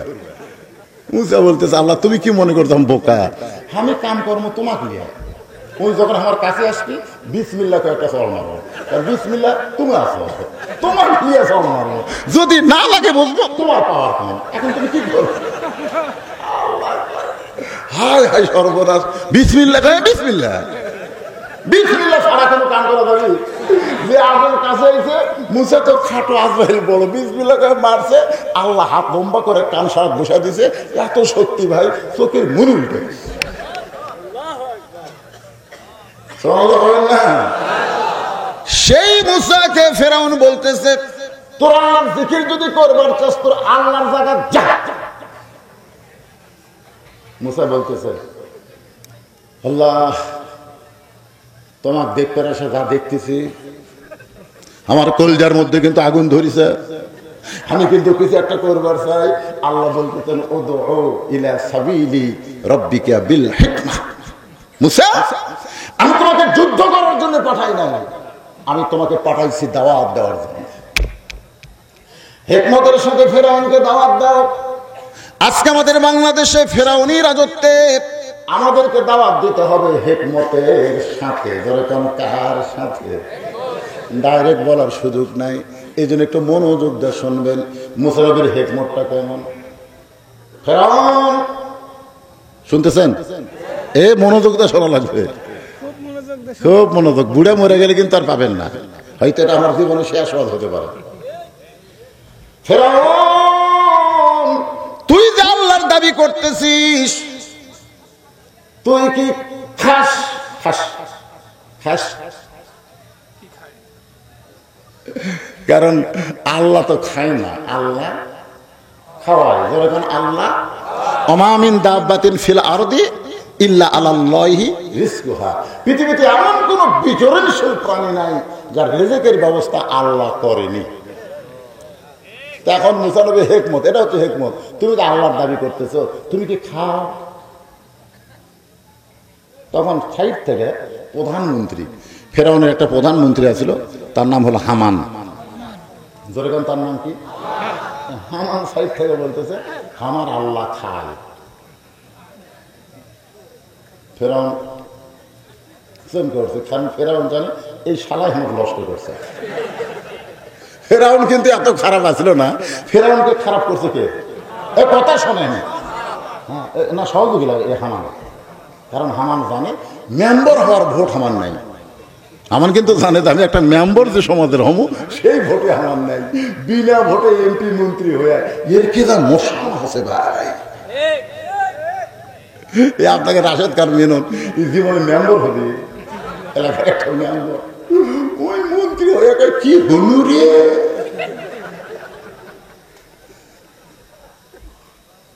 আমার এত বড় কথা বলার কারণ হলো যার মেম্বার হওয়ার ক্ষমতা নাই তাকে ফেরাউন প্রধানমন্ত্রী বানাচ্ছে, যেরকম কি মন্ত্রী। এই কারণে হামান বলতেছে ফেরাউনকে খুশি করার জন্য আমার আল্লাহ খায়। মুসা নবী বলতেছে, হামান যে আল্লাহ খায় সে আল্লাহর বিপদ আছে। যে আল্লাহ খায় তার কোনো বিপদ নাই, তিনি হলেন বিপদ উদ্ধারকারী। কিন্তু যে আল্লাহ খায়, কারণ খাওয়ার মধ্যে যদি কম বেশি হয় না, খাওয়ার মধ্যে কম বেশি হয় না। নিজের বাড়িতে তখন খায় 5 কেজি আলু 1 কেজি গোস্ত, অনেক লোক দেখবেন 5 আলু দিয়ে 1 কেজি গোস্ত দিয়ে বউ তরকারি পাক করে দিছে, খাচ্ছে আলু দিয়ে ভাত, আর কয় আলুই স্বাদ, আলুই স্বাদ। বউ 2 টুকরা গোস্ত দিলে 700 টাকা কেজি, 700 টাকা কেজি গোস্ত লাগবে না, আলু দে। ওই লোকটা পরের বাড়ি পরের দিন দাওয়াত খাওয়ার গেছে, 5 কেজি গোস্তের মধ্যে 1 কেজি আলু দিছে। নিজের বাড়িতে 1 কেজি গোস্ত, কয় কেজি আলু? আর অপরের বাড়িতে 5 কেজি গোস্ত 1 কেজি আলু। ওর বাতে তরকারি যদি খালি গোস্ত, হঠাৎ একটা আলু আসছে, আস্তে করে আলু তুলে বোন প্লেটে গেছে। আস্তে করে আলু কি করছে? নিজের বাড়িতে আলু স্বাদ, পরের বাড়িতে আলু তুলে রাখলে। নিজের বাড়িতে 1 টুকরা গোস্ত দেয় 8 গাছ ভাত খায়, 8 গাছ 7 8 গোস্ত কামড় মারে থই ভাত খায়। আর পরের বাড়িতে যায় 1 গাছ ভাতের মধ্যে 7 টুকরা ঢুকায়, মানে ভাত সামান্য খায়, খালি গোস্তই খায়, গোস্তই খায়। এখন আপনার বলেন, আপনাকে যে দাওয়াত খাওয়াচ্ছে সে কি গোস্ত কিনেনি? সে কি মাটি ফেলে গোস্ত বাবা? তোর পেটের কল কবজা হচ্ছে 250 গ্রাম গোস্ত হজম করবি, এইরকম কল কবজা আল্লাহ দিছে যে 250 গ্রাম পর্যন্ত খা, আমার কল কবজা হজম করবি। কিন্তু এই বেটা ঢুকাছে 500 গ্রাম, 500 গ্রাম গোস্ত ঢুকাছে। এখন ভিতরে কল কবজা বলতেছে, আল্লাহ আমরা কি করবো? আল্লাহ কয় হরতাল কর, হরতাল কর। আমার রাসূল বলেছে, তোমার ক্ষুধাকে 3 ভাগ করো, 1 ভাগ খাদ্য, 1 ভাগ পানি, 1 ভাগ আল্লাহর জন্য। নবীর তরিকা বাদ দেয়, ফেরাউনি তরিকায় 500 গ্রাম খাসে হরতাল কর। তো পেটের কল কবজা সব হরতাল করছে। এখন গোস্ত গুদামের মধ্যে যায় পচতিছে, আর হজম না হলে কি হবে? পচবে। ধুমা ঢেবিস মারতেছে, পায়খানার চাইতে বেশি খারাপ গন্ধ, পচা গোস্তের গন্ধ। ডাক্তারের কাছে গেলে ডাক্তার জাইমেট দিচ্ছে। কোন কোন যুবক বলে 2টা টাইগার খাওয়া একসাথে। ও বেটা জাইমেট আর টাইগার খাওয়ার পরে উপর থেকে আর ঘেকুশ মারে না, কিন্তু তলের গিরা আল্লাহ খুলিয়া দিছে, তলের একটা গিরা আছে খুলিয়া গেছে। মুসা বলে, ফেরাউন রে, এইরকম যদি কোনোদিন হয়, পায়খানায় গিয়া পায়খানা পাতলা হয়ে গেছে, উঠবার চালি আবার পেট কামড় দেয়, আবার বসে গেছে, আবার ঝরঝর করে পানির মতন পায়খানা হয়, আবার ফেরাউন উঠবার চাইছে, আবার পেটে কামড় দিয়েছে, আবার ফেরাউন বসে গেছে। এক পায়খানা করবার যায় 4 বার, ওটা বসা ধরে কোন কয়বার? 5 বার যখন উঠেছে, মাথা ঘুরা দিয়া ফেরাউন পায়খানার মধ্যে পড়ে গেছে, কারণ দুর্বল। আল্লাহ কাক, যেরকম আল্লাহ কি হিকমতের সাথে মুসা মারতেছে, হিকমত। ফেরাউন এখন কাত হয়ে পড়তেছে, এই আমার সাঙ্গ পাঙ্গ তোমরা কোথায় রে? আমি আল্লাহ হয়ে পায়খানা দুর্বল হয়ে পড়ে আছি, আমার বাইরে করো। তখন ফেরাউনের র্যাব, কোবরা, পুলিশ, এই যে সৈন্যগুলো ছিল, ওরা পায়খানার দরজা খুলেছে। পুলিশের মধ্যে, র্যাবের মধ্যে কিছু লোক কিন্তু ফেরাউনের বিরুদ্ধে, কিন্তু চাকরি বাঁচানোর জন্য, চাকরি বাঁচানোর জন্য ফেরাউনের পক্ষে খালি মুখ দিয়ে কথা কয়, অন্তরে কিন্তু ফেরাউনের পক্ষে না। কিন্তু আজকে ফেরাউন পড়িয়া গেছে ভাই, ওকে মুখ খুলে গেছে। কি কোন আজকে ফেরাউন কি? তখন ওই যারা ফেরাউনের বিপক্ষে ছিল কিন্তু চাকরির জন্য পক্ষে, তারা বলতেছে ক্ষমতা অহংকার করেন, 1 লাখ বাড়াবার পারেন না। আসল মার দেখেন, ক্ষমতা অহংকার করেন, 1 লাখ বাড়াবার পারেন না, কেন বার করা লাগবে? কেন নিজে বার হন। আজকে বাংলাদেশে ফেরাউনের চর্চা যারা করতেছে, ক্ষমতার অহংকার করে 1 লাখ রাস্তায় আসবার পারে না, ধরে কথা ঠিক কিনা? খালি আসে যায়, খালি আসে যায়। মার আছে না নাই? পুলিশ নিয়ে ঘোরো, র্যাব নিয়ে ঘোরো, আর ক্ষমতার অহংকার করো, 1 লাখ বার হও। এমন কথা যেই মাত্র মুসা কইছে, ফেরাউন বুঝবার পারছে মুসা আমার আসল জায়গায় হাত মারছে। সঙ্গে সঙ্গে ফেরাউন বলতেছে ধর, সৈন্য সামন্তকে ফেরাউন বলে ধর। মুসা বলতেছে আল্লাহ এখন আমাকে ফেরাউন ধরবার চাই, আমি এখন কি করব লাগাবো? আল্লাহ বলতেছেন মুসা রে, ফেরাউন তোমাকে ধরবার চাইছে, তুমি ফেরাউনের সঙ্গে যুদ্ধ না করে বরং দৌড় মারো, একটু দৌড় দাও। মুসা কান্দার বলে আল্লাহ জনগণ বলবে মুসা ফেরাউনের ভয়ে দৌড়ায়। আল্লাহ বলতেছে জনগণ কি বলবে জানি না, তবে এটাই হলো কৌশল। আজকে ফেরাউনের দল মুসার দলকে ধাবড়ায়, মুসার দল আত্মগোপন করে, বাড়িতে থাকতে পারে না। আল্লাহ বলে এইভাবে কিছুদিন আত্মগোপন করো, দৌড়াদৌড়ি করো, একটু লুকিয়ে থাকো, একটু জেলের মধ্যে যাও, একদিন হবে তোমাদের চূড়ান্ত বিজয়। কি কারণ বিজয় সামনে আসে না নাই? আল্লাহ কয় দৌড়া, জাগা মতো যা। মুসা দৌড়াচ্ছে, ফেরাউনের গ্রুপ ধাবড়াচ্ছে, মজার ওয়াজ কিন্তু সামনে আসে। বাইজিদ বোস্তামে মনে আছে না ভুলে গেছে? দুই রাকাত সালাতুল হাজত। এই যুবকের, তোমাকে ওয়াজ এখন শুরু হচ্ছে। বাইজিদ বোস্তামে বুড়া মানুষ নিজের জন্য খারাপ মেয়ের কাছে গেছে না যুবকের জন্য? যুবকদের জন্য। এখন তোমাকে ওয়াজ হচ্ছে, আমার ওদের বুড়া মানুষের জন্য আমার ওয়াজ লাগবে? এই যুবকগুলো যেন পরিমনির হাত থেকে বাঁচে। আমার বগুড়ার একটা মেয়ে নাম হলো অপু, এও শাকিব খানের জালে ধরা দিছে। 7 বছর পরে বাচ্চা লিয়ে হাজি। আর একটা বার আছে বুবলি খাতুন, 2.5 বছর পরে এটাও শাকিব খান। এখন একটা আলামল, একটা নতুন নায়িকা, ভাই বয়সই হয়নি, শাকিব খানও চাচা করে কয়, ওর নাম হলো পূজা সেরি। ওইবার আবার ধর্ম বাদ দিয়ে শাকিব খানের বউ আছে। যুবক তোমরা শোনো বাবা, তোমাদের জন্যই ভবিষ্যৎ নষ্ট হয়ে না।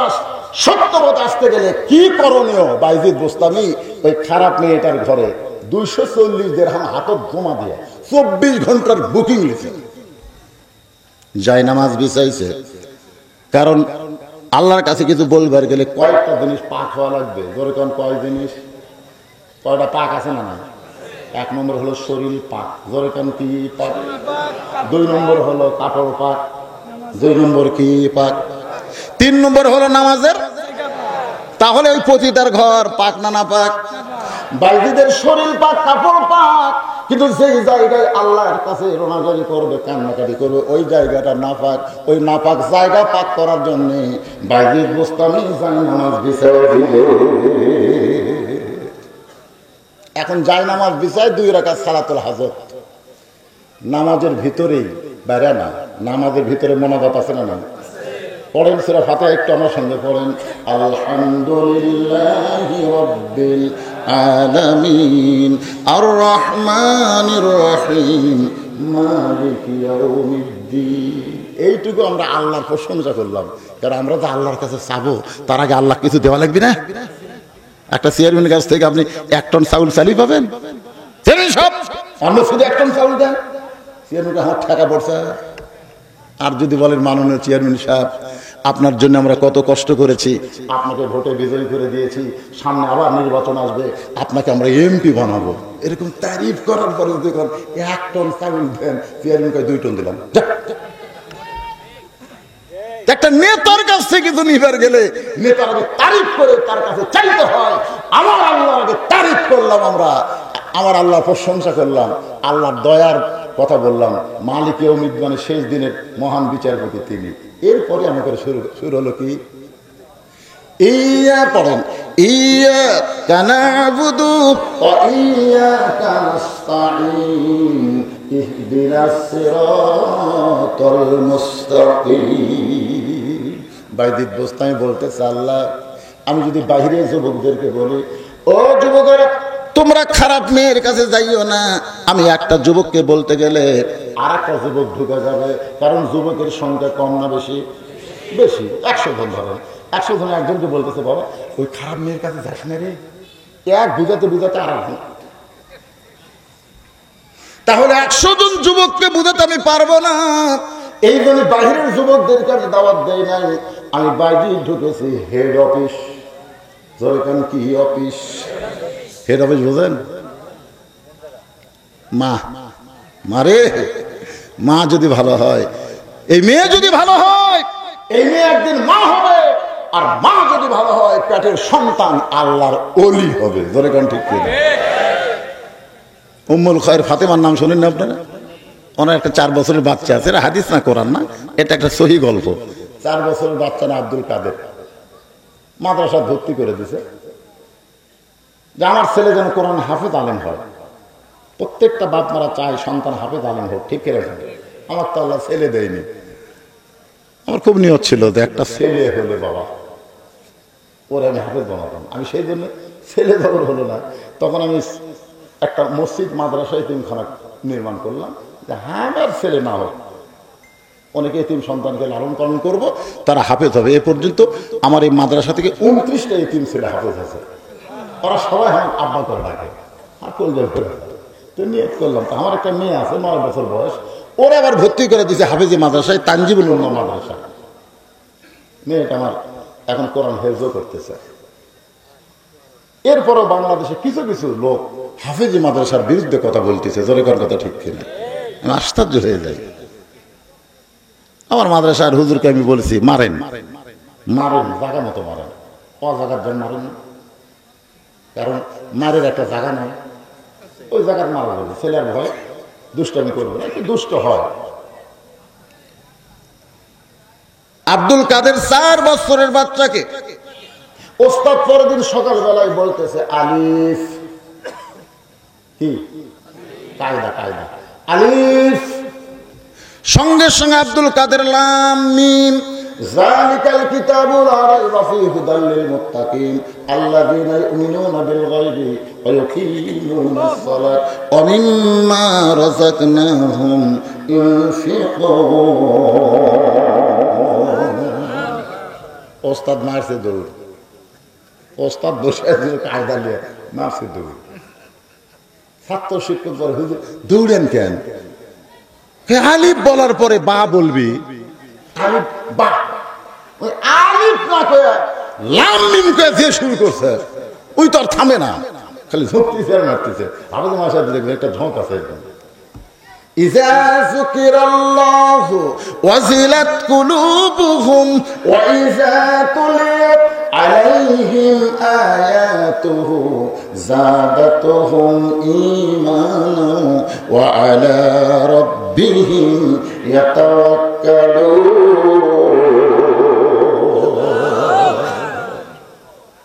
সমস্ত শিক্ষক ছাত্র আব্দুল কাদেরকে ঘিরে ধরছে ভাই, খালি ঝুঁকতেছে পড়তেছে। এক ওস্তাদের কোরআন শরীফ নিয়ে যায়, কোরআন শরীফ বাড়ি করে দেখে একটা আয়াত বাদ দেয় না। 18 বার কোরআন যেই মাত্র পড়া শেষ, সঙ্গে সঙ্গে আব্দুল কাদের অটোমেটিক ব্রেক। সমস্ত শিক্ষক ছাত্র বলে আর কেন পারতেছে না? একজন ওস্তাদ বলে জানবার যদি চাও তাহলে আব্দুল কাদেরের মায়ের কাছে যাও। বাপের কাছে না মায়ের কাছে? মায়ের কাছে। বাবাই আনন্দে মাতিয়া সাগরে ভাসাইয়া সেই যে চইলা যায় খবর লয় না। মাজন ধরিয়ায় উদরে কত কষ্ট করে, ধরিয়ায় উদরে কত যতন করে, 10 মাস পরে পায় প্রসবের বেদনা। এমন দরদি ভবে কেউ হবে না আমার মা গো। সুবহানাল্লাহ কান্না খায় রে। এখন মায়ের কাছে যাও। তো আব্দুল কাদের 4 বছরের বাচ্চা কান্দে করে নিয়ে এসে উম্মুল খায়ের ফাতেমা জানলা দিয়ে দেখতেছে, গতকাল ভর্তি করে দিলাম, আজকেই ফেরত। হুজুর আমার আব্দুল কাদের কি হাফেজ হবে না, আলেম হবে না? গতকাল ভর্তি করে দিলাম, আজকে কান্দে করে ফেরত দিবার আইছেন কেন? এক ওস্তাদ বলতেছে মা তোমার আব্দুল কাদের চূড়ান্ত বেয়াদবি করেছে। কি বেয়াদবি করলো আব্দুল কাদের? বলে আলিফ বলার পরে বা বলে না, বরং লাম মিম করে শুরু করলো। 18 পারা কোরআন শোনার পরে কোরআন তেলাওয়াত বন্ধ হয়ে গেল। ও মা বলো কেমনে আব্দুল কাদের 18 পারা কোরআন শোনাইলো? মা কান্দের বলে আল্লাহর শপথ করে বলতেছে আমি জানি না, আমি জানি না। আমার আব্দুল কাদের 18 পারা কোরআন আপনাদের শোনাইছে আমি তো জানি না। ওস্তাদ বলে মা একটু কথা বলো কি হয়েছে, খবর কি? বলে আমি হলাম 18 পারা কোরআনের হাফেজা। এই আব্দুল কাদের যখন আমার পেটের মধ্যে ছিল আমি সব সময় কোরআন তেলাওয়াত করেছি। কারণ সন্তান পেটে আসলে মায়ের মাসিক বেড়া আল্লাহ বন্ধ করে দেয়। কারণ সন্তান পেটে থাকার পরে মার যেন ইবাদতের কোনো কমতি না হয়। আব্দুল কাদেরকে পেটে নিয়ে 5 ওয়াক্ত নামাজ পড়েছি। আব্দুল কাদেরকে পেটে নিয়ে রমজান মাসে রোজা করেছি। আব্দুল কাদের যখন দুনিয়াতে ভূমিষ্ঠ হলো আমি পবিত্র হওয়ার পরে আব্দুল কাদের যখন কাঁদতো আমি বাবু তো গোয়া কান্না থামাইনি। আমি আল্লাহর কোরআন পড়েছি। আমার কোরআন শুনতে শুনতে আব্দুল কাদের কান্না থামাইছে। আমার আব্দুল কাদের যখন স্তনের দুগ্ধ পান করত আমি কোরআন তেলাওয়াত করতাম, আমার স্তনের দুগ্ধ পান করত। আমার আব্দুল কাদের যখন রাত্রিবেলা বিছানায় ঘুমাতে যাইতো একটা পারা কোরআন না শোনাইলে আমার আব্দুল কাদের কোনোদিন ঘুমাইতো না। আমার মনে হয় এই 4 বছরে আমার 18 পারা কোরআন বহুবার তেলাওয়াত করেছি, কিন্তু আমার মুখের তেলাওয়াত শুনতে শুনতে আব্দুল কাদের 4 বছরের বাচ্চা মুখস্থ করেছে। আমি মা হইয়াও বুঝতে পারি নাই। সমস্ত শিক্ষক চিল্লায় বলে, ছাত্র চিল্লায় বলে মা যদি ভালো হয় সন্তান আল্লাহর ওলি হয়ে যায়।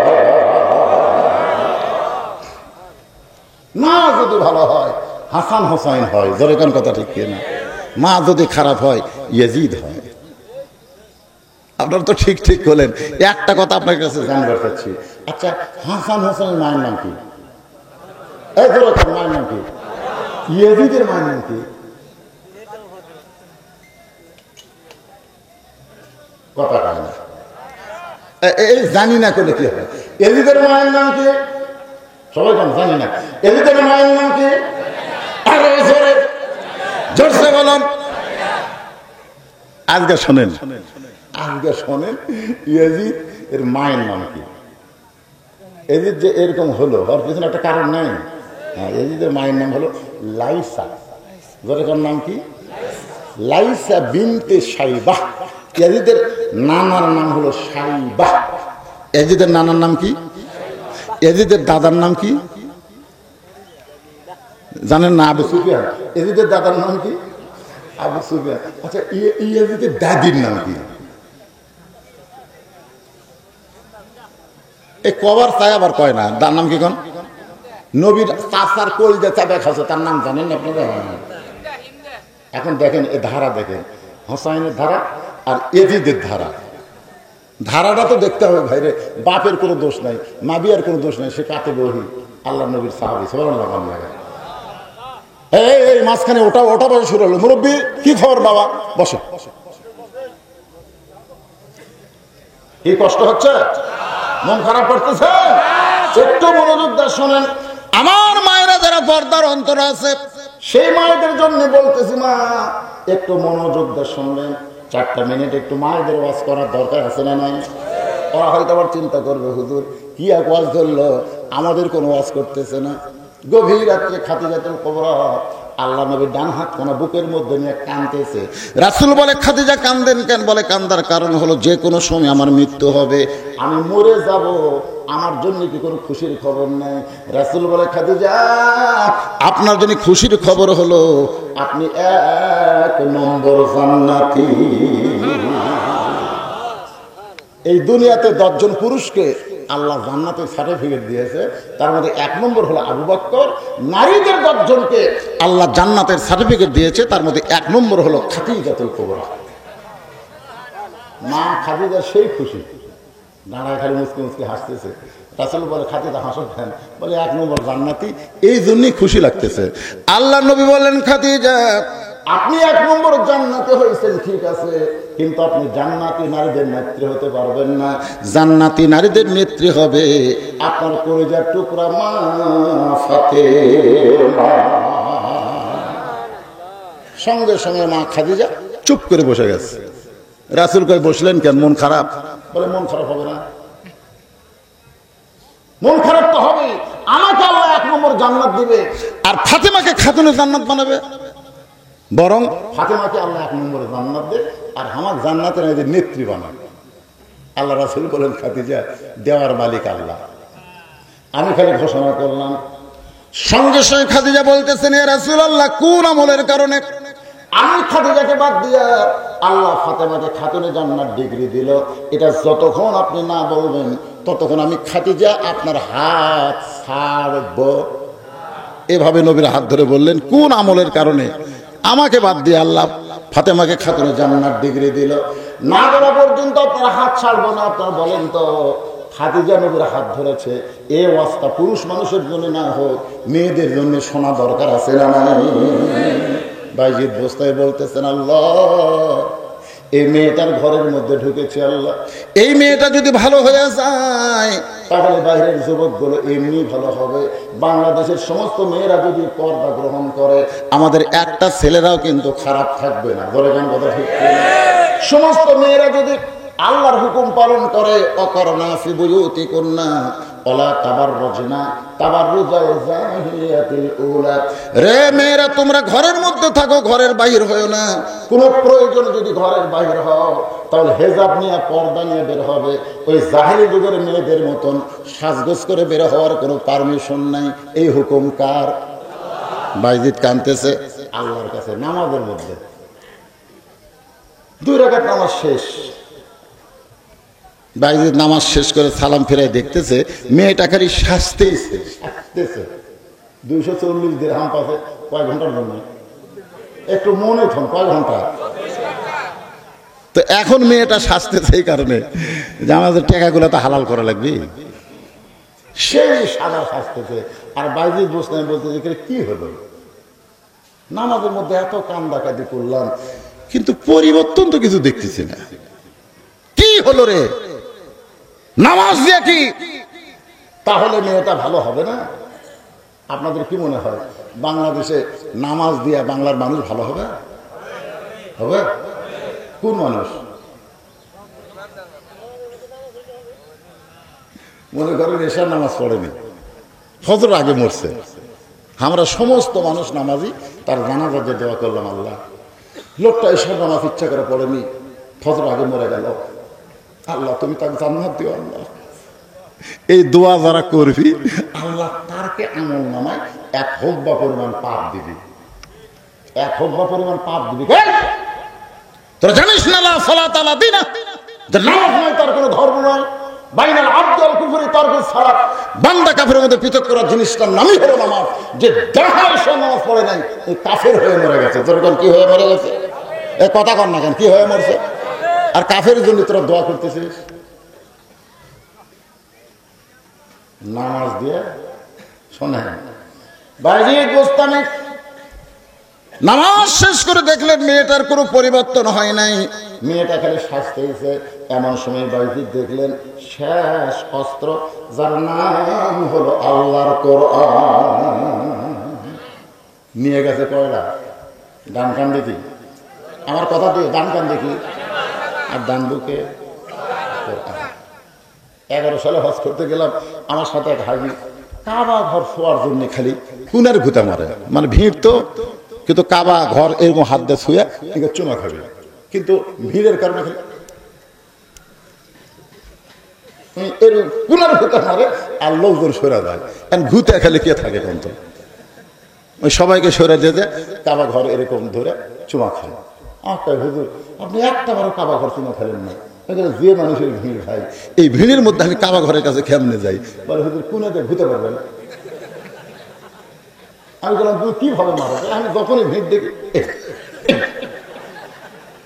আমি বললাম, ভাই রে, তুমি আসল কাবাকে আঘাত করে পাথরের কাবাতে চুমা খেয়ে লাভ কি?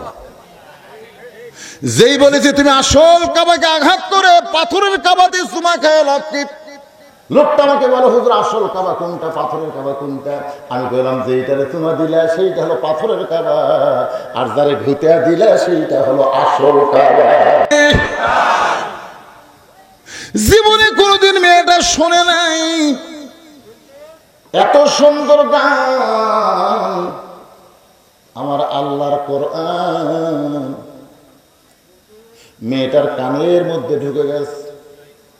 সঙ্গে সঙ্গে মেয়েটা সাজা বাদ দিয়া ওই অন্যটা মাতার ঘোমটা বানাচ্ছে।